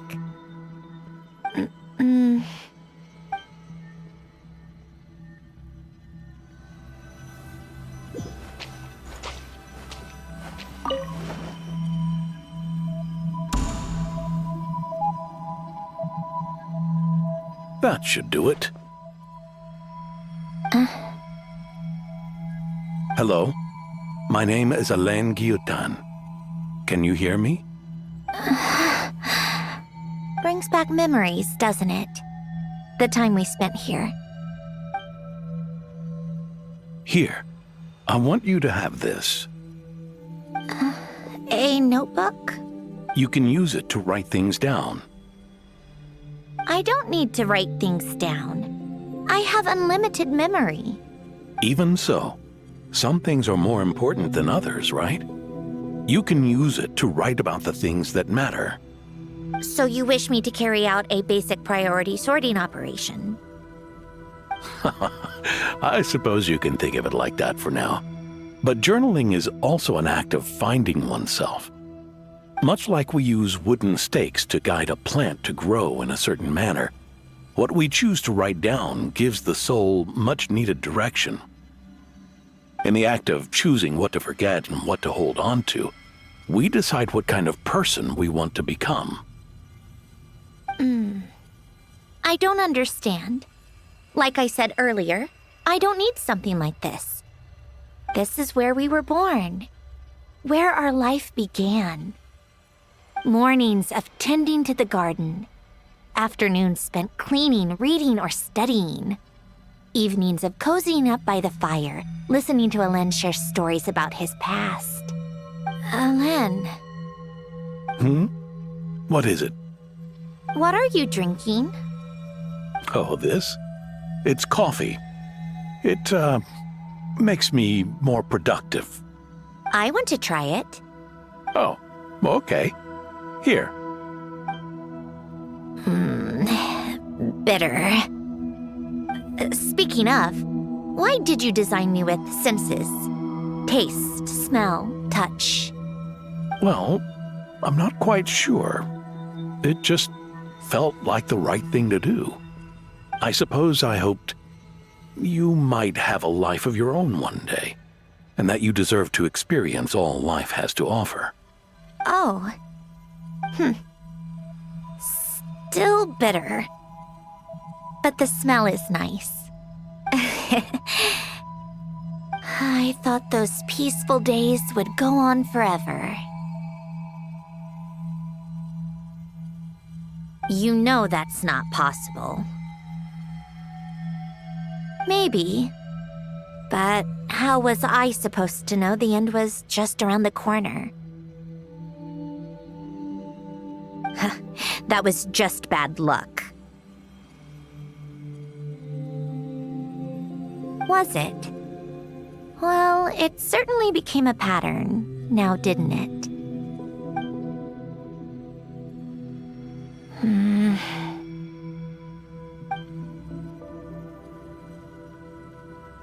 Over time, one of the habits we picked up from Milan was a love of coffee.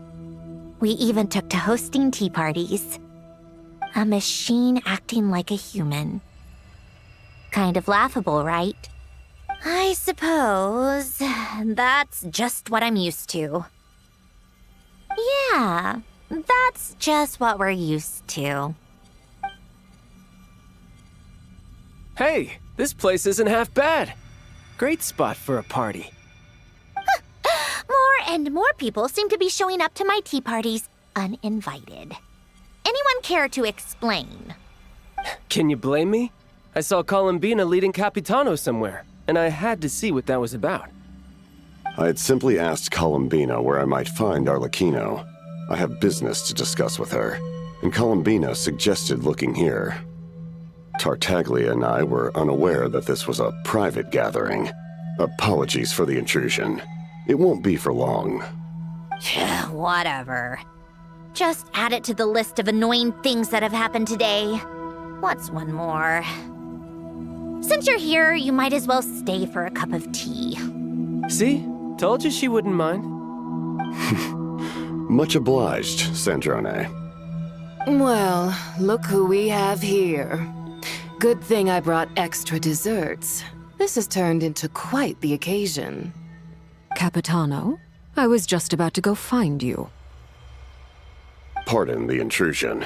Rest assured, I won't sully your gathering with talk of work. We can have our discussion later.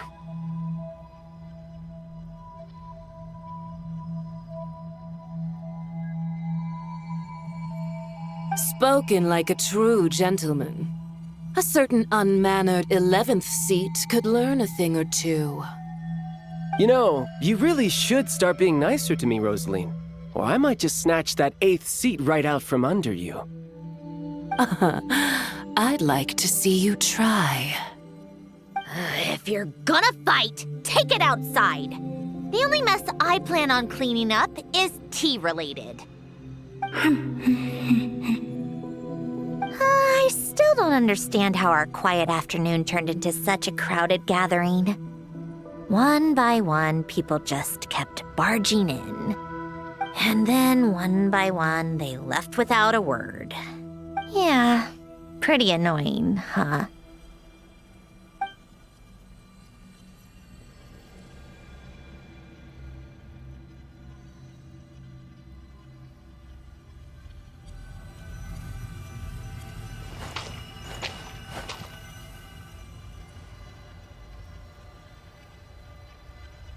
Of all my days with the Fatui, the times I spent with you, Arlecchino, and Rosaline, they were my favorite. Goodbye, Sandrone.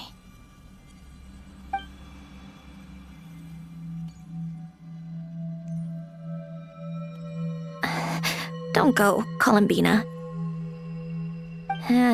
We should have just said that. Why didn't we? If we had, would the story have had a different ending? She couldn't stay. There was no future for her here. She would have just faded away. You're right. I suppose that's why you call me an anomaly. Every time you make a decision, there's a voice inside your heart. My voice, asking to contradict all logic and reason. Why didn't we make her stay? Is it worse to fight for something just to lose it? Or not to have fought at all? Don't you find it unfair? One by one, we keep losing the things we care about the most.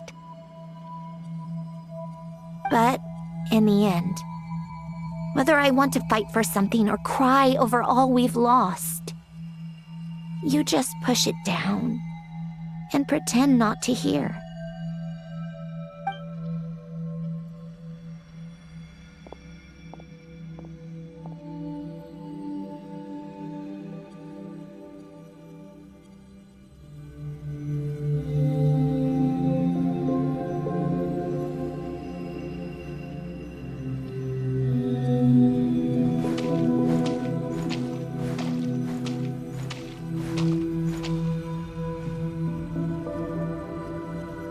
And now, even Polonia, the other half of Elend's legacy, the last remaining member of our family.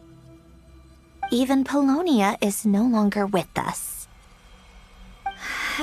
I did everything I could, but it's just like Elend always said. Polonia was one of a kind. There was no replicating what he managed to create. Don't you feel like our connection to the past is fading bit by bit? Like, even the things we have left are slowly slipping away. I suppose. But you can't move through life without having to say goodbye. And even as we experience loss, there are always new things to be gained. Ever so logical. What's your take, then? It feels like the more I care about something, the faster the world takes it away. It sounds so stupid, but I can't help it. That's the hand life has dealt me time and time again. Why even fight for something that's just going to be lost in the end? Better to never have had it at all. Better if it would all just disappear. Dark, I know. But the heart wants what it wants. Maybe the stellar linchpin appeared because of me. Because of what I wish for. I don't think so. Yeah, probably not. What an anomaly wants goes against all logic and reason after all. Well, go ahead and do what you came for. You're here to resolve the anomaly, aren't you? Yes. What's it gonna be? Keeping me imprisoned here like before?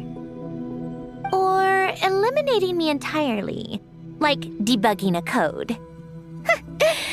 That might actually be a mercy. I don't care. I just don't want to experience the pain of loss ever again. Go ahead. I'm ready.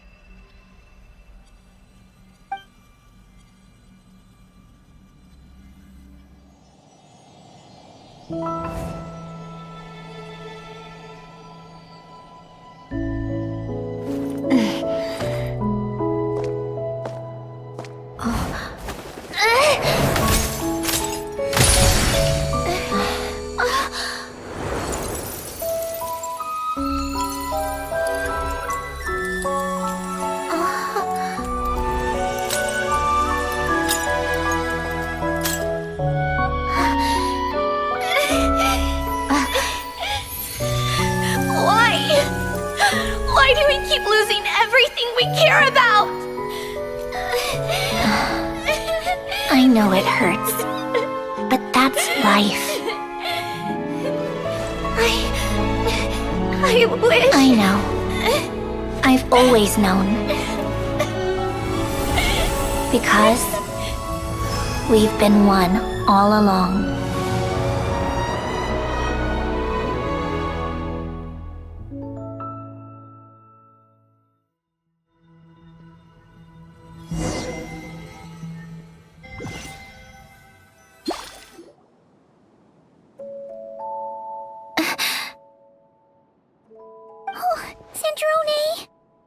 I'm fine.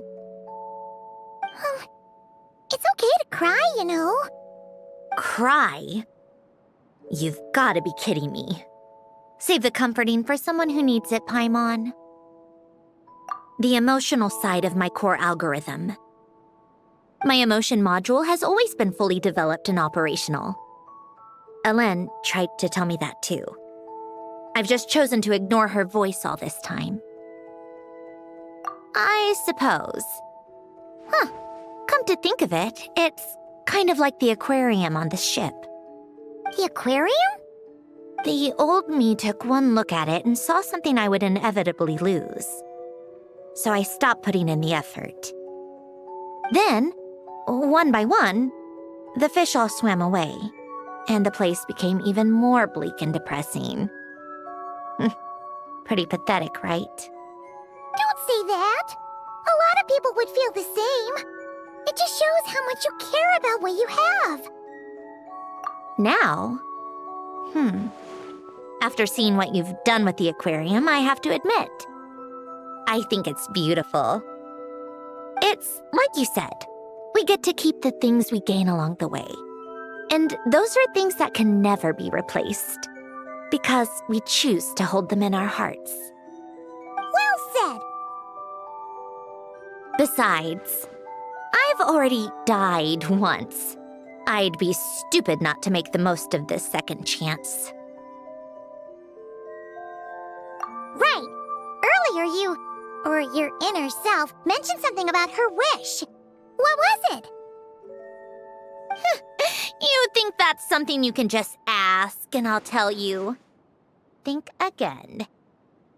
I may have accepted my emotional self, but I'm not about to go all soft and mushy on the inside and pour my heart out. That said, taking a step in the right direction couldn't hurt. Starting with cleaning some old aquarium tanks of my own. Huh? Metaphorically speaking, I mean. Come on, let's head back to the ship. I need to talk to that shaman.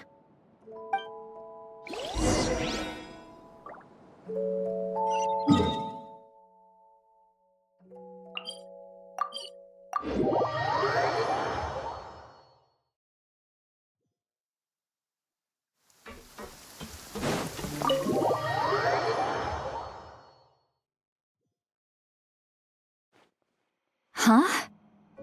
Resentful lost souls? You couldn't get comfortable sleeping near the Opera Epicles, right? Well, I bet that's why.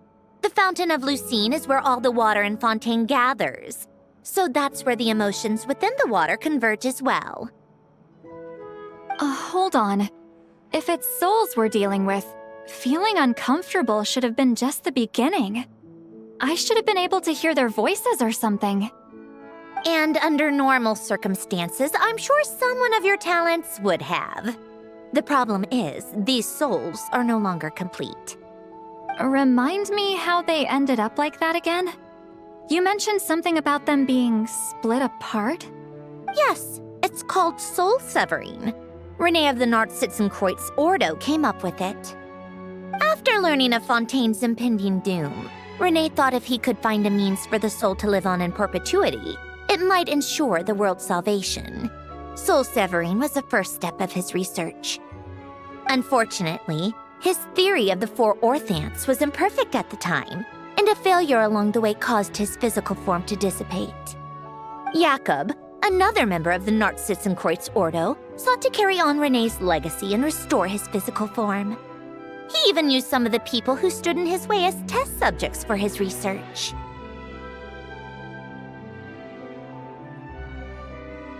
By severing their souls?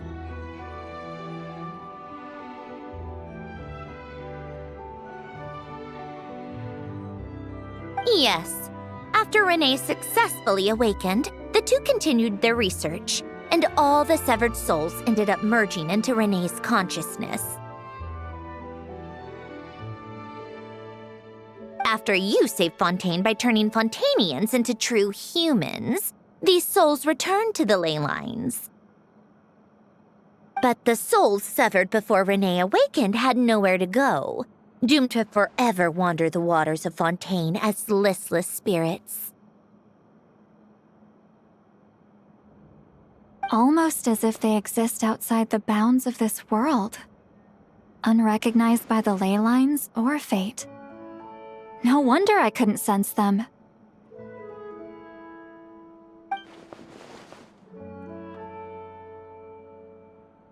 Not only that, but over time, they began to fuse with other entities.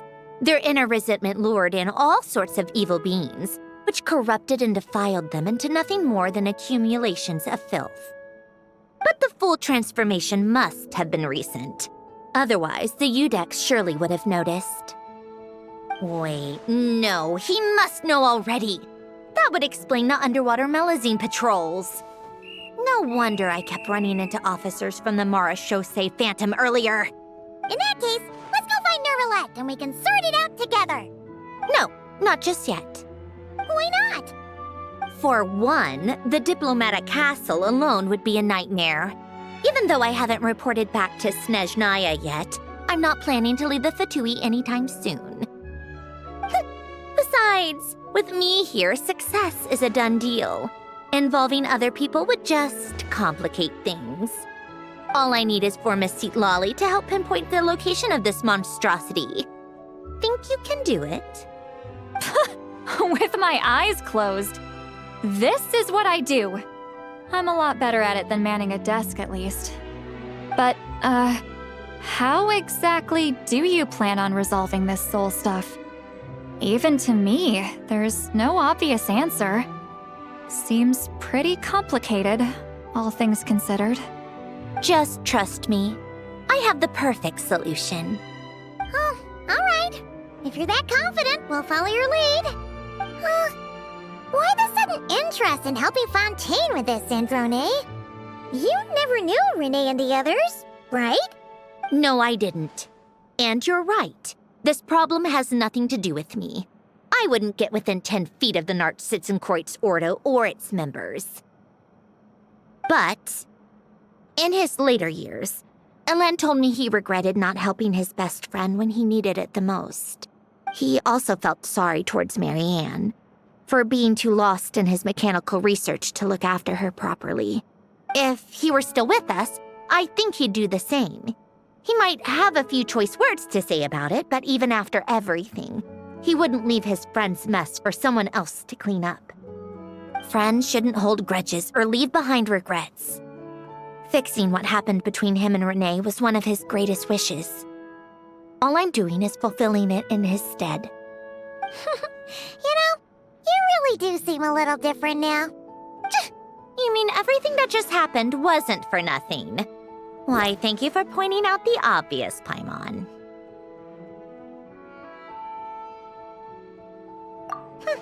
Just washing off the grime of the past. Turns out, a lot can build up after being ignored for so long. What's this about aquarium tanks all of a sudden? They go off on some grand adventure and what? Now they have their own private code? Stupid. All right then, Citlali. Tracking this thing down is up to you. Huh? Oh, right. No problem. You got this, Granny Eatsley! You! Come with me to Hotel de Boer for a drink. Right now. Why? Because I said so! Miss Guillotin, I'll report back on the location tomorrow morning. Just need a drink or two first to bolster me up. Well, don't let me keep you. All right, you. Time to go. I've got scores that need settling.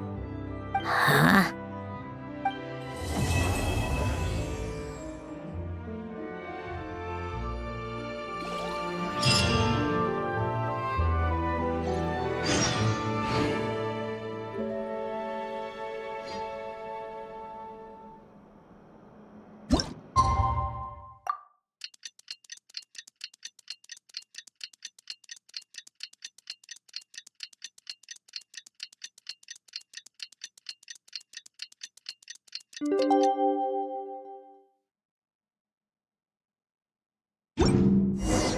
Time to meet up with Sandrone! Wonder if Citlali was able to pinpoint the location. Well, we should know soon. Let's just hope it all works out.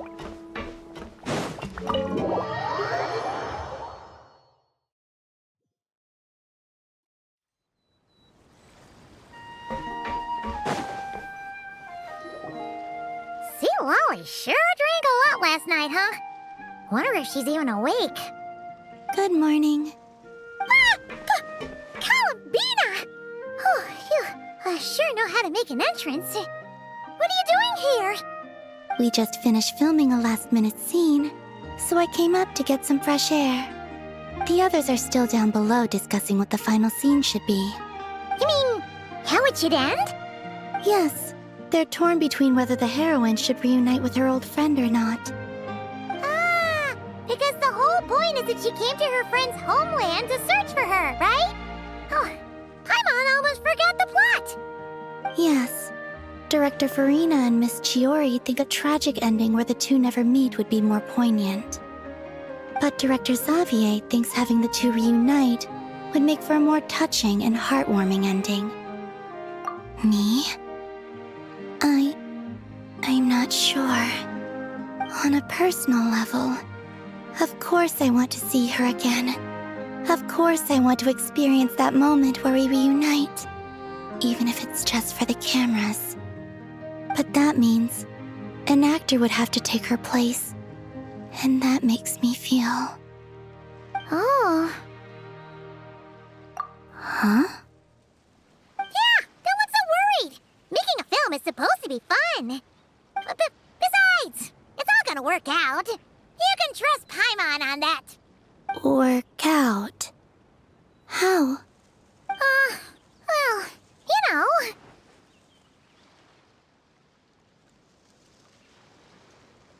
Yep, exactly. Okay, I trust you. I'll just focus on having fun for now. Well, well, look who we have here. Traveler and Paimon.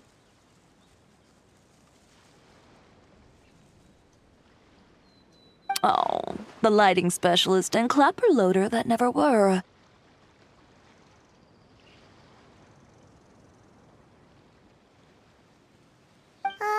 Yeah. We kinda went AWOL, didn't we? Sorry about that.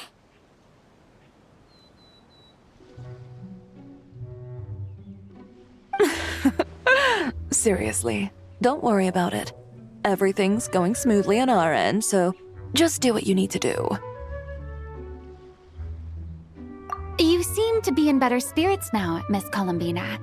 I apologize if our earlier discussion put you on the spot. It's okay, I'm fine now. The Traveler and Paimon talked me through it.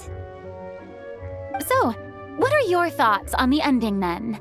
Should we have them reunite or not? We should tie everything up in bows. Huh?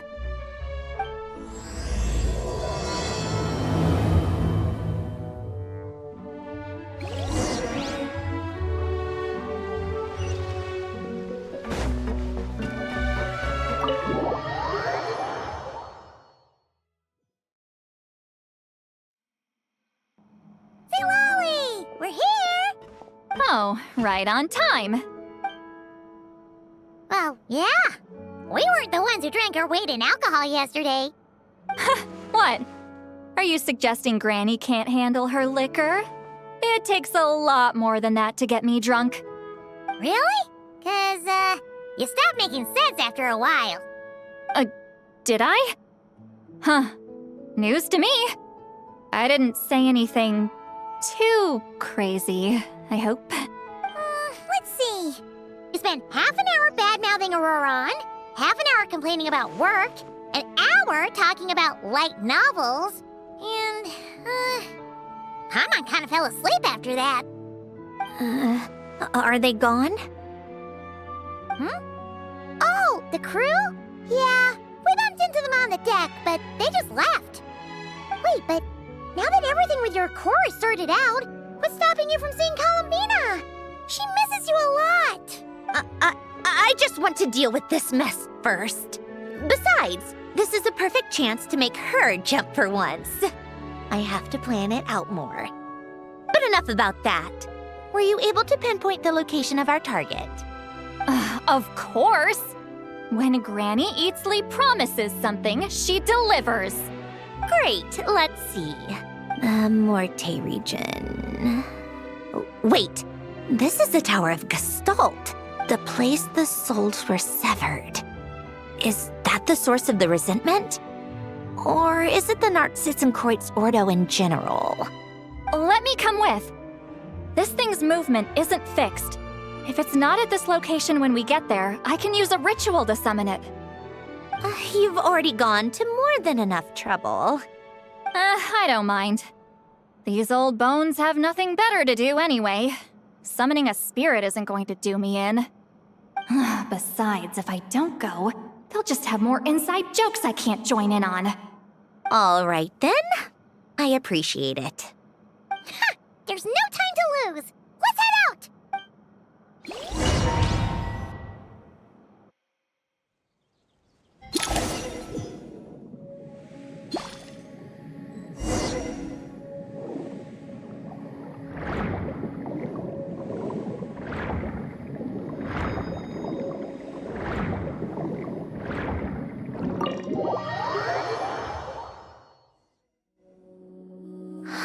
No sign of it so far.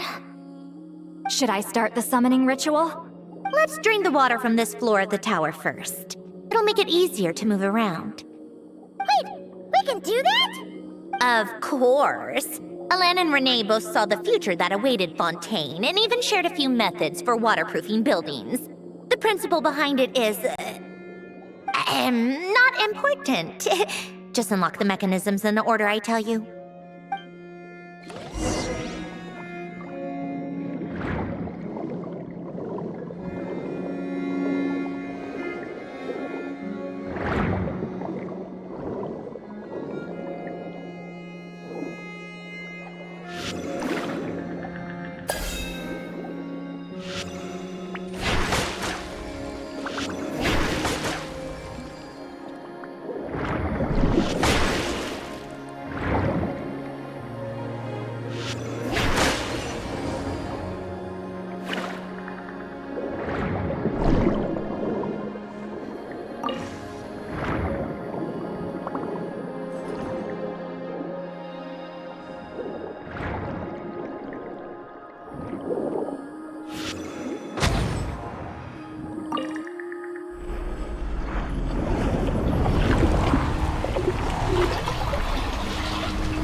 Ready?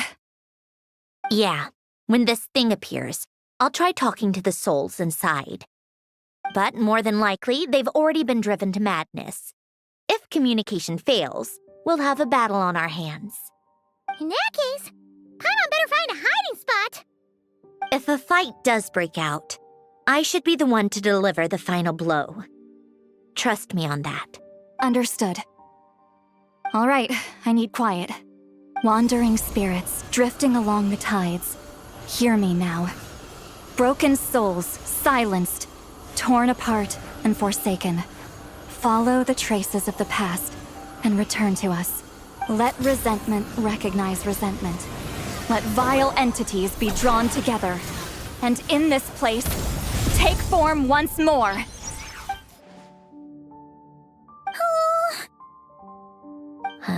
What now?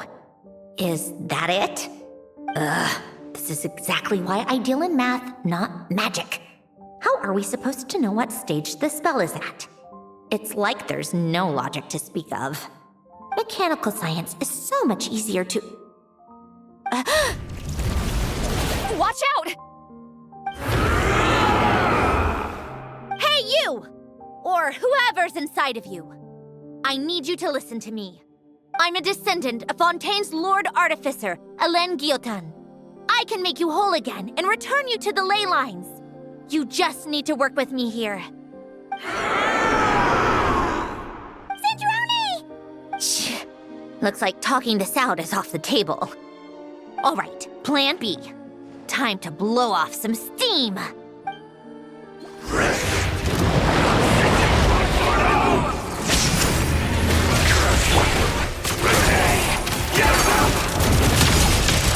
You're cursing out the wrong person! I didn't even know this!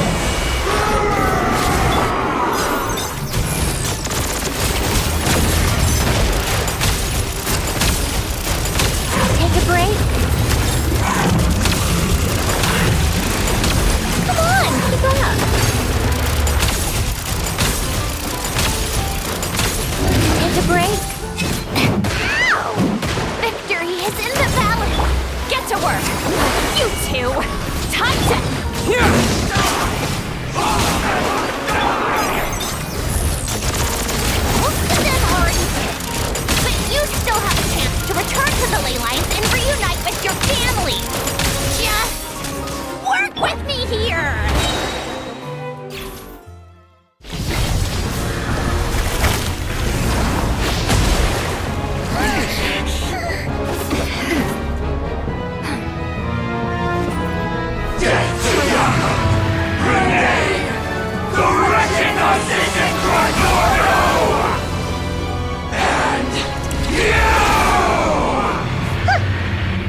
I'm not like them.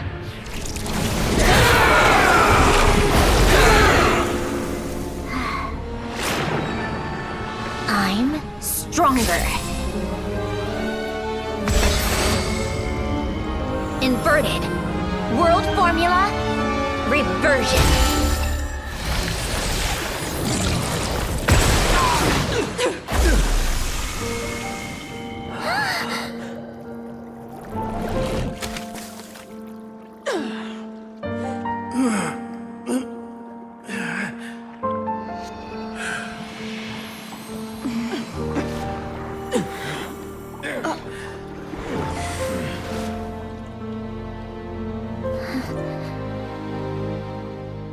Be at peace among the tides.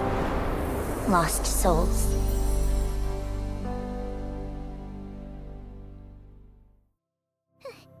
Is it over? Yep, told you it'd be a piece of cake. How did you do that back there? That creature was nothing special. Add a bunch of souls with nowhere to go, a touch of malicious energy, a few impurities, and a whole lot of resentment. And that's what you get. All I did was separate the original souls from the rest of the filth, allowing them to be accepted by the current rules of the world. The principle behind the world formula is divergence. Starting from a point of origin, it deconstructs and reconstructs the possibilities of the world to find certain answers. So, it would follow that reverse calculating the world formula allows us to achieve convergence and restoration instead. Using a numerological array, I was able to do just that. It's similar to the concept of homological reduction in mathematics. I reduced them to the basic fundamental essence of their being without changing their underlying nature. That meant... never mind. Judging by all the blank stares, I'm guessing you don't actually care. I think I finally understand how Outlanders feel when I ramble on about shaman stuff. Point is, it was super impressive! You really are amazing, Sandrone! You're just realizing that now?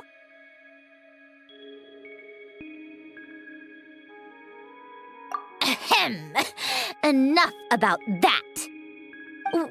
We should get going. I'll go reset the mechanisms inside the tower. See you back on land.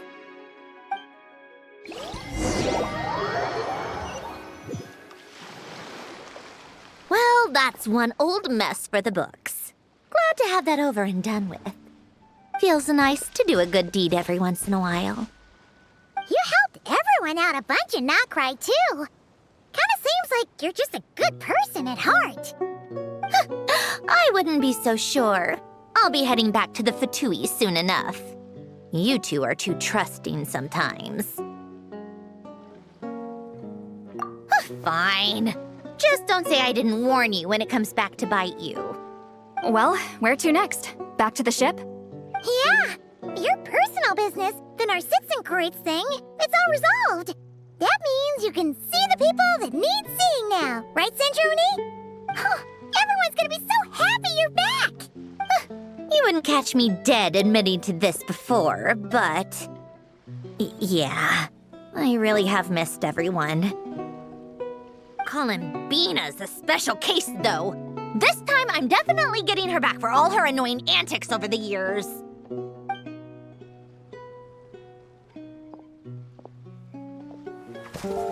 She'll sense me coming from a mile off. How am I gonna...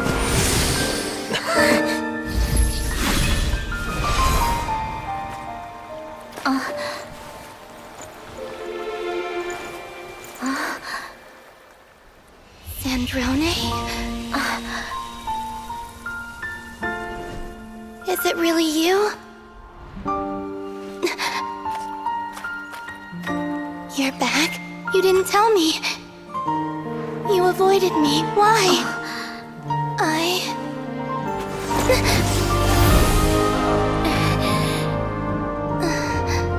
Sandrone? Now we're even. I missed you so much. makes one of us, idiot. I'm here, Columbina.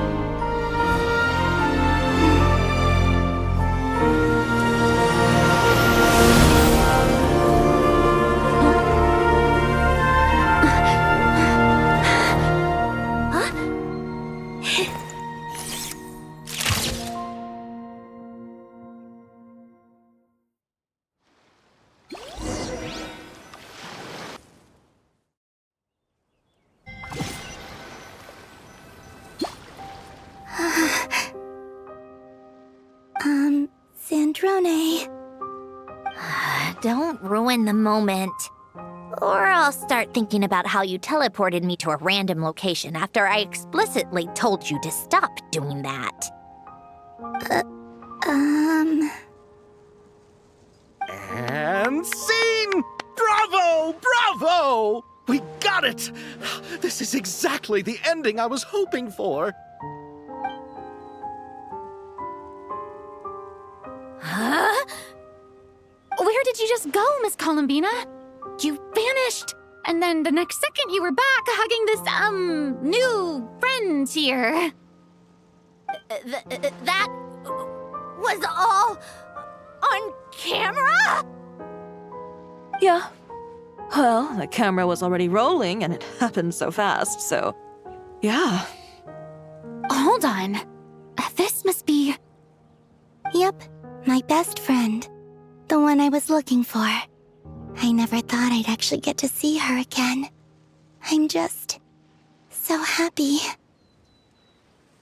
Plus, the film got a happy ending too. It's all thanks to you, Sandrone.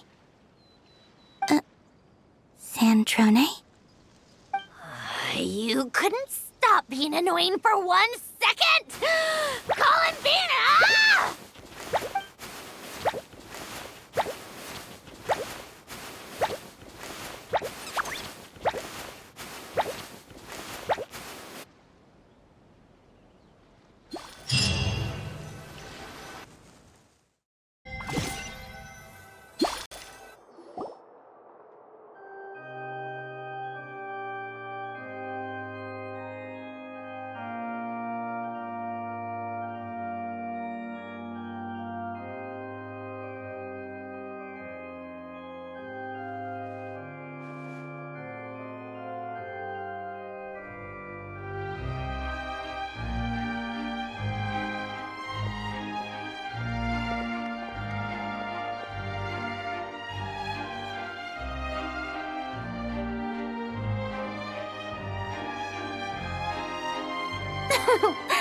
As expected, going to the opera house is the true way to enjoy a film. You get to see the audience's reaction in real time, too. The ending seemed to be received quite well. Paimon can't believe you let us include that in the final cut, Sandrone! You even agreed to help us reshoot a couple... Most of it was caught on camera already, so it's not like I had much of a choice. Besides, the film I'm in... What are you laughing at? Nothing. It was just interesting to see us on screen together. I'm glad this moment is going to be preserved forever. Just a pity we didn't take home the Farina Award this time around. Well, artistic films can rarely compete with commercial ones. You should have prepared yourself for this the minute you changed the script. True. Oh, did I hear someone mention the Farina Award? Come on, don't gloat. I won't. Our crew winning the Farina Award was a team effort costume design, script adaptation. Ooh, and the practical effects were so realistic. The flames and explosions even made me jump while we were filming. A lot of the effects were based on actual items the Special Patrol confiscated from criminals. Who knew they'd serve another purpose, right? But it turned out amazing! Really brought the thrilling scenes from the novel to life. Fontaine's film industry is seriously impressive. Which film did you vote for, Silali? Isn't it obvious? Great Detective Herlock, of course! That's the whole reason I'm here! You all should be proud, though. A lot of critics are saying really good things about your film, too. Longing and loss? Searching for something even after it's gone? It's a film that makes you think about life and how important it is to explore those themes. Well, that is what the art of storytelling is for.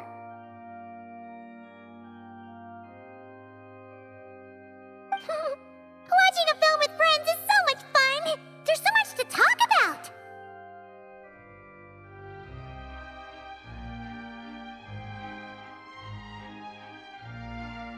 Ooh, let's throw a celebration later then! We're all old friends!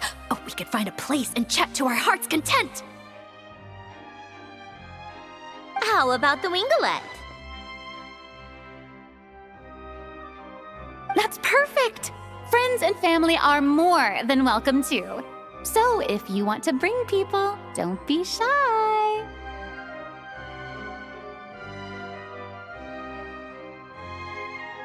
You all can head over first and make yourselves at home. I'll bring over some refreshments in a bit.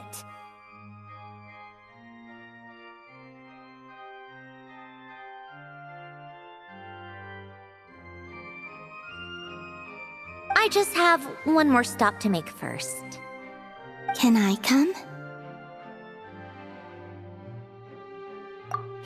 Fine. Not like you'd listen if I tried to stop you.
Yes. Here lies Lord Artificer, Elaine Guillotin. This is his grave. Oh. I'm sorry, Ellen. I'm sorry this is the first time I've been back since leaving Fontaine. I should have come to see you more often. I got your gift. I even cleaned up one of the Nartsitzenkreuz Ordo's messes along the way. Our home is just as quiet and warm as it always was. The flowers in the garden are still thriving. I'll make sure to tend to them more often from now on. Polonia received irreparable damage in battle. I should have taken better care of your invention. I'm sorry. Polonia was family to me, just like you. You always said I was a fast learner, but I'm not so sure. It took me far too long to learn the things that truly matter. I never said this to you back then, but thank you for creating me, for giving me the chance to experience life. Being your family meant everything to me. Absolutely everything. Can I say a few words as well, Sandrone? Don't need my permission. Hello, Mr. Guillotin. I'm Sandrone's friend. You don't need to worry. Sandrone is doing great. Not only is she a brilliant scholar, she's made a whole bunch of friends, too. And she takes great care of them. As if. She'll never admit it, but she's always there when her friends need it the most. I wouldn't even be here without her. So, if she ever needs help, her friends will be there in a heartbeat, including me. That's what best friends are for. Columbina. What else? Oh, she likes drinking bitter coffee, listening to piano music when she can't sleep. Turns out she even likes giving hugs. No, wait! Don't tell him all that! Huh? I don't understand. I didn't think you'd want to hide things from him. Well, yeah, but there are still things I don't want to say. Okay. I'll come by myself and tell him for you then. That's not what I meant! Alright. Enough with the speeches. If no one has anything else to add, let's just leave it there. Should we say a few words too? Kinda seems like Columbina said it all. Oh, great idea!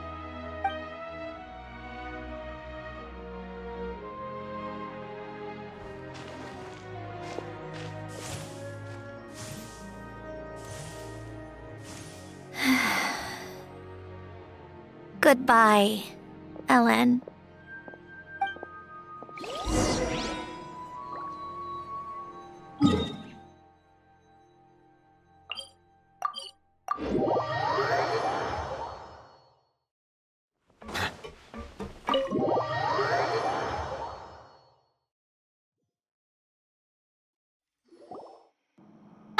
You made it! The party's already started. Oh, but, you didn't bring anyone else along? I thought you headed out to invite some friends. We did invite a friend, actually. She'll be here soon. She's even bringing some desserts to have over tea. You should join us later, Miss Farina. I do love a tea party. Then don't mind if I do. This seems like a fun occasion. Let's go talk with everyone. Good idea! We'll introduce you to all our old friends.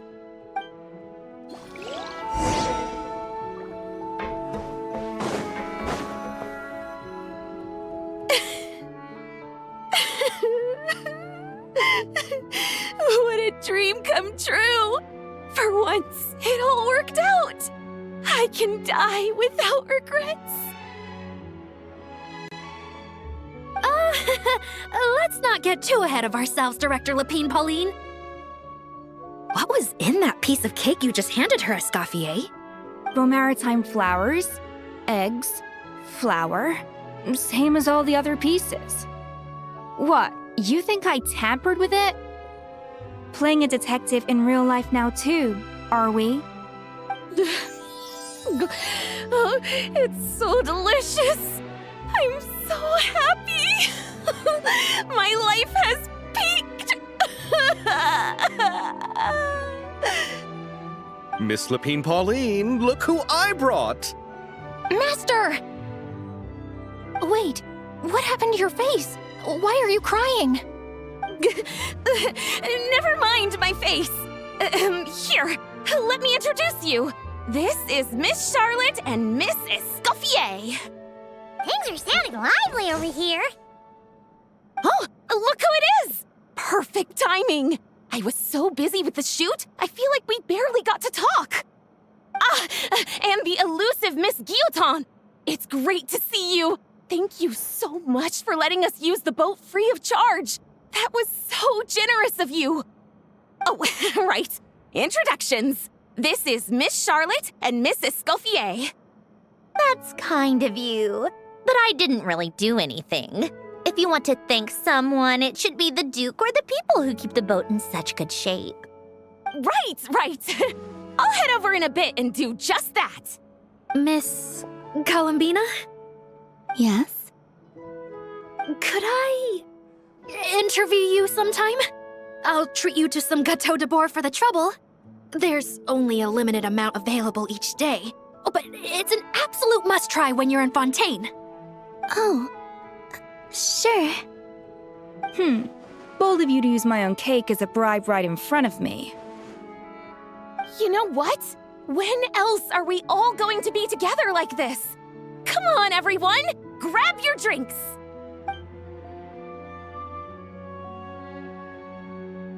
Are we going to toast? Yup! Come on, come on, come on! Sante!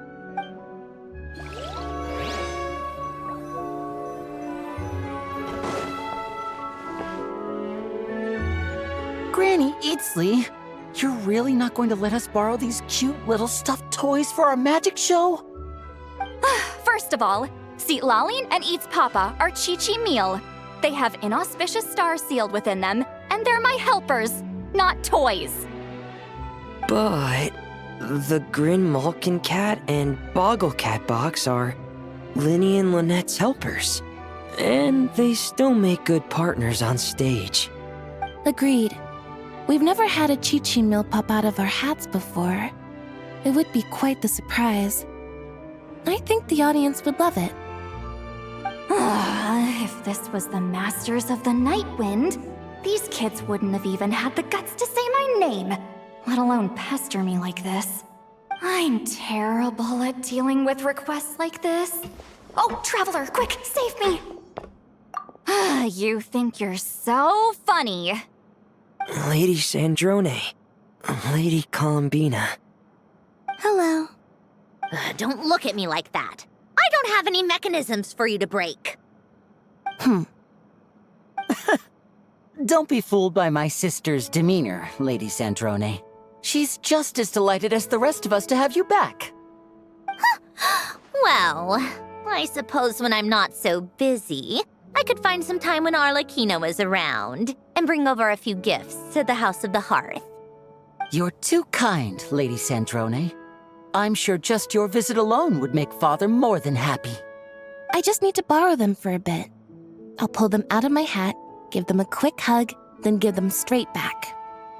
When did hugging become a part of it? Oh! I could lend you pair, so you have something to hug in the meantime. He gives really good hugs. I don't need something to hug in the meantime. The issue was never the hugs. How about this? You can have 2 VIP tickets right next to each other. Excellent view.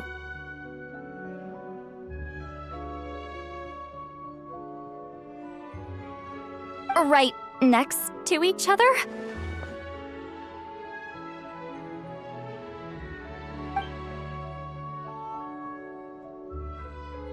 Yep, super quiet. No one will bother you. I'm sure you'll have a great time. Fine.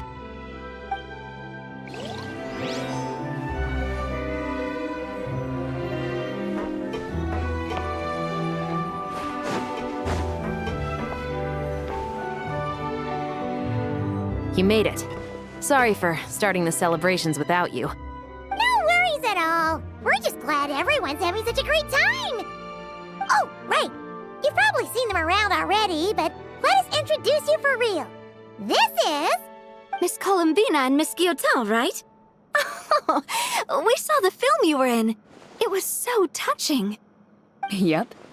This one started bawling her eyes out right next to me in the theater. I know. I didn't bring nearly enough tissues. Thanks. We saw your film, too. I memorized all your names. Oh, guess we can skip the introductions then.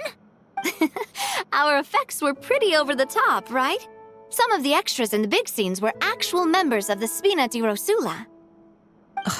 So basically, your contribution was creating realistic-looking chaos.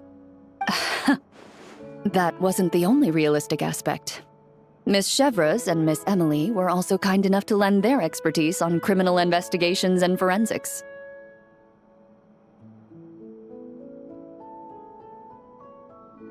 Oh, it was nothing. I was just honored to take part and help out. Wow! No wonder your film turned out so good. You basically had an expert in every field. Talk about a stacked crew. Oh, speaking of, want to join in on a round of tabletop troupe later, Miss Columbina and Miss Guillotin? I mean, what better place for a party than a party? Here we go again. That sounds interesting. Yes! Persuasion successful! What about you, Miss Guillotin? I guess one round couldn't hurt.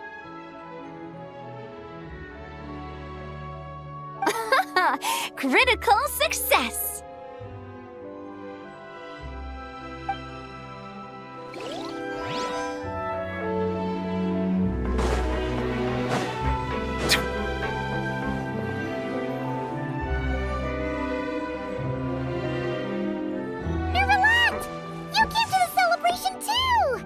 Yes. I can only hope my presence does not make anyone ill at ease. Who's this? All right! This is Nervalette, the Udex of Fontaine. And this is Columbina and Cendrone. Greetings. Hello. These two must be the Fatus and former Fatus related to the recent incident in Nodcry. I read about them in the diplomatic report. The Udex?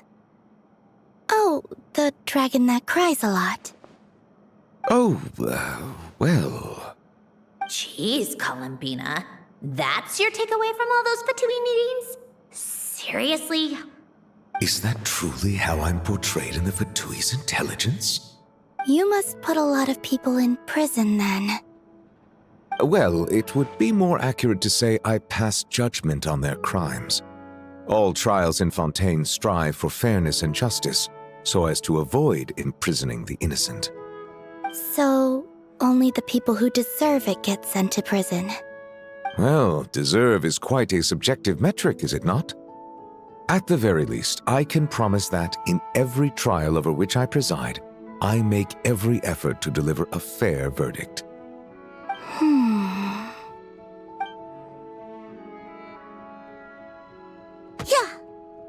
Oh, for the love of... what is she doing now? You seem like a good dragon. Not the kind that throws people in prison for no reason. I think we can get along just fine. Thank you? Then she punched me because...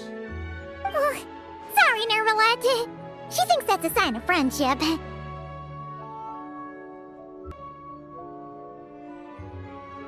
Where does she even pick up weird habits like that? Ah, I see. I believe I have observed people on the streets of Fontaine expressing affection in a similar manner. I suppose I now know what it feels like. Yes, quite abrupt. You know, these two are surprisingly alike.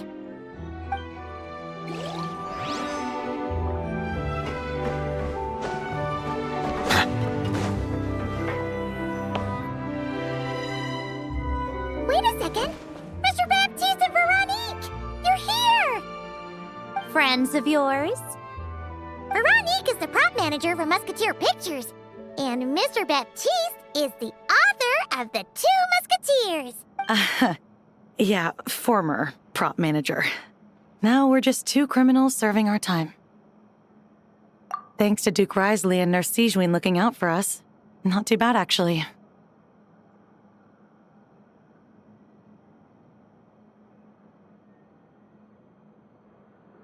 You make it sound like I'm giving you special treatment. I just think the method of justice you chose to pursue is one people can respect.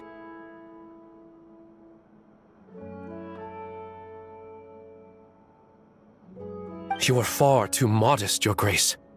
The only reason we were even able to come to the surface for the festival is because you fought for it. It's also just good for the physical and mental health of the prisoners in general. Anyway, I suppose I have you to thank for keeping the winglet in such good shape. I never knew she could look so striking. I didn't do anything special. It was mostly the Traveler and the others. Don't sell yourself short, Miss Guillotin. You are the current captain, after all. In light of that, I have to ask, do you mind if I leave up some of the installations so the people back at the fortress can also enjoy the aquarium? Huh?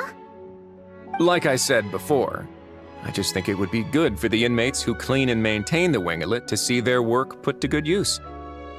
Besides, maintaining an aquarium is sure to be a lot more interesting than scrubbing rust off the walls and deck. Of course I don't mind. I'm grateful you even want to keep it. Great. Then it's decided. That's amazing, Sandrone. We should go hang out at the Fortress of Meripede later then. You do know you just invited me to hang out in prison, don't you? Oh, looks like Arlecchino's here. Come on, Columbina. Let's go have ourselves a tea party.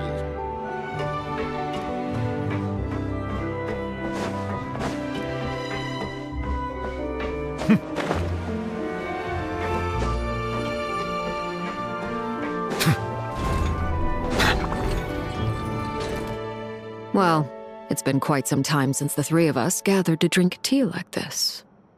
Yes, but your tea is as good as ever, Sandrone. Of course it is. The pastries you brought aren't half bad either, Arlecchino. I'm glad to hear it. Are they to your liking, Miss Farina? If I remember correctly, this particular cake is your favorite. Yes, thank you. The tea and pastries are absolutely delicious. I can't believe I'm casually sipping tea with 3 harbingers. Or are some of them former harbingers? Who knows? Due to diplomatic reasons at the time, our last tea party was rather tense, wasn't it, Miss Farina? You have my apologies. But this is simply a casual gathering of close friends. So I do hope you can relax and enjoy yourself. Of course! I appreciate the hospitality, in both cases. Next time, let me be the one to treat all of you. I'm sure we'd all be delighted to have you join us more often. The same goes for you two. Of course we should do this again! We've all been through thick and thin together by this point. This is nice, Sandrone. It reminds me of the happy times back in Snezhnaya, when things were so lively. Yeah.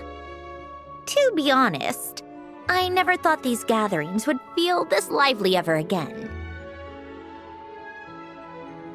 Well, I think I speak for all of us when I say we're truly glad you're back, Sandrone.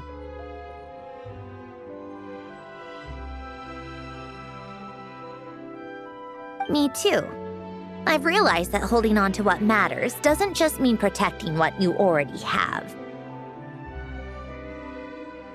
By reaching out and striving for something new, you can gain much more than you think. No, that certainly doesn't sound like something the old you would say. Well, I'm only going to say it once, so don't get used to it. Who knows? Perhaps your tea parties will only get livelier from here on out. Once you return to the Fatui, we'll have more opportunities to keep in touch in any case. I want to spend more time together too, but I don't want to go back to the Fatui. Well, Notcry isn't too far from Snezhnograd. It shouldn't be hard to find a place where we can all get together. Oh, and then I can sing for you, or put on some of your favorite music, just like the old days. Speaking of music, I spotted a mechanical piano below deck.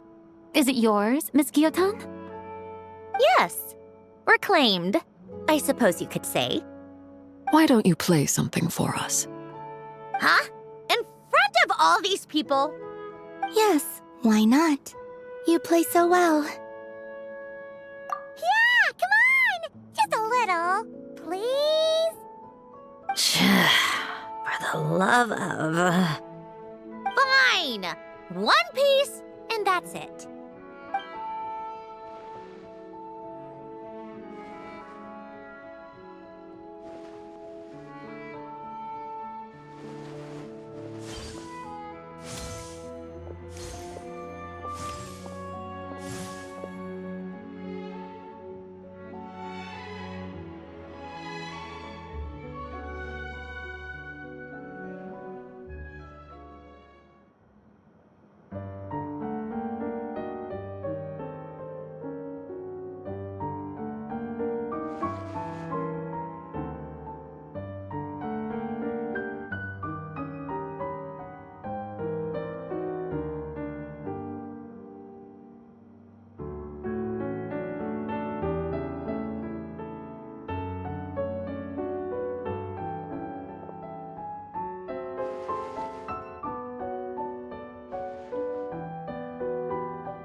Musketeer pictures!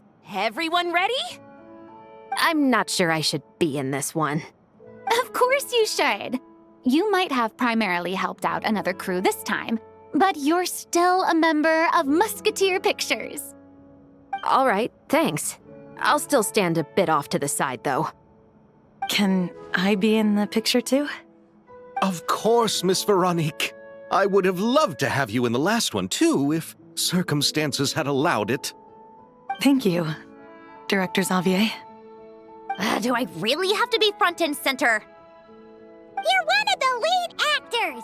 Of course you do! Nervous, Sandrone? No! All right, look at the camera! And 3, 2, 1. Musketeer Pictures!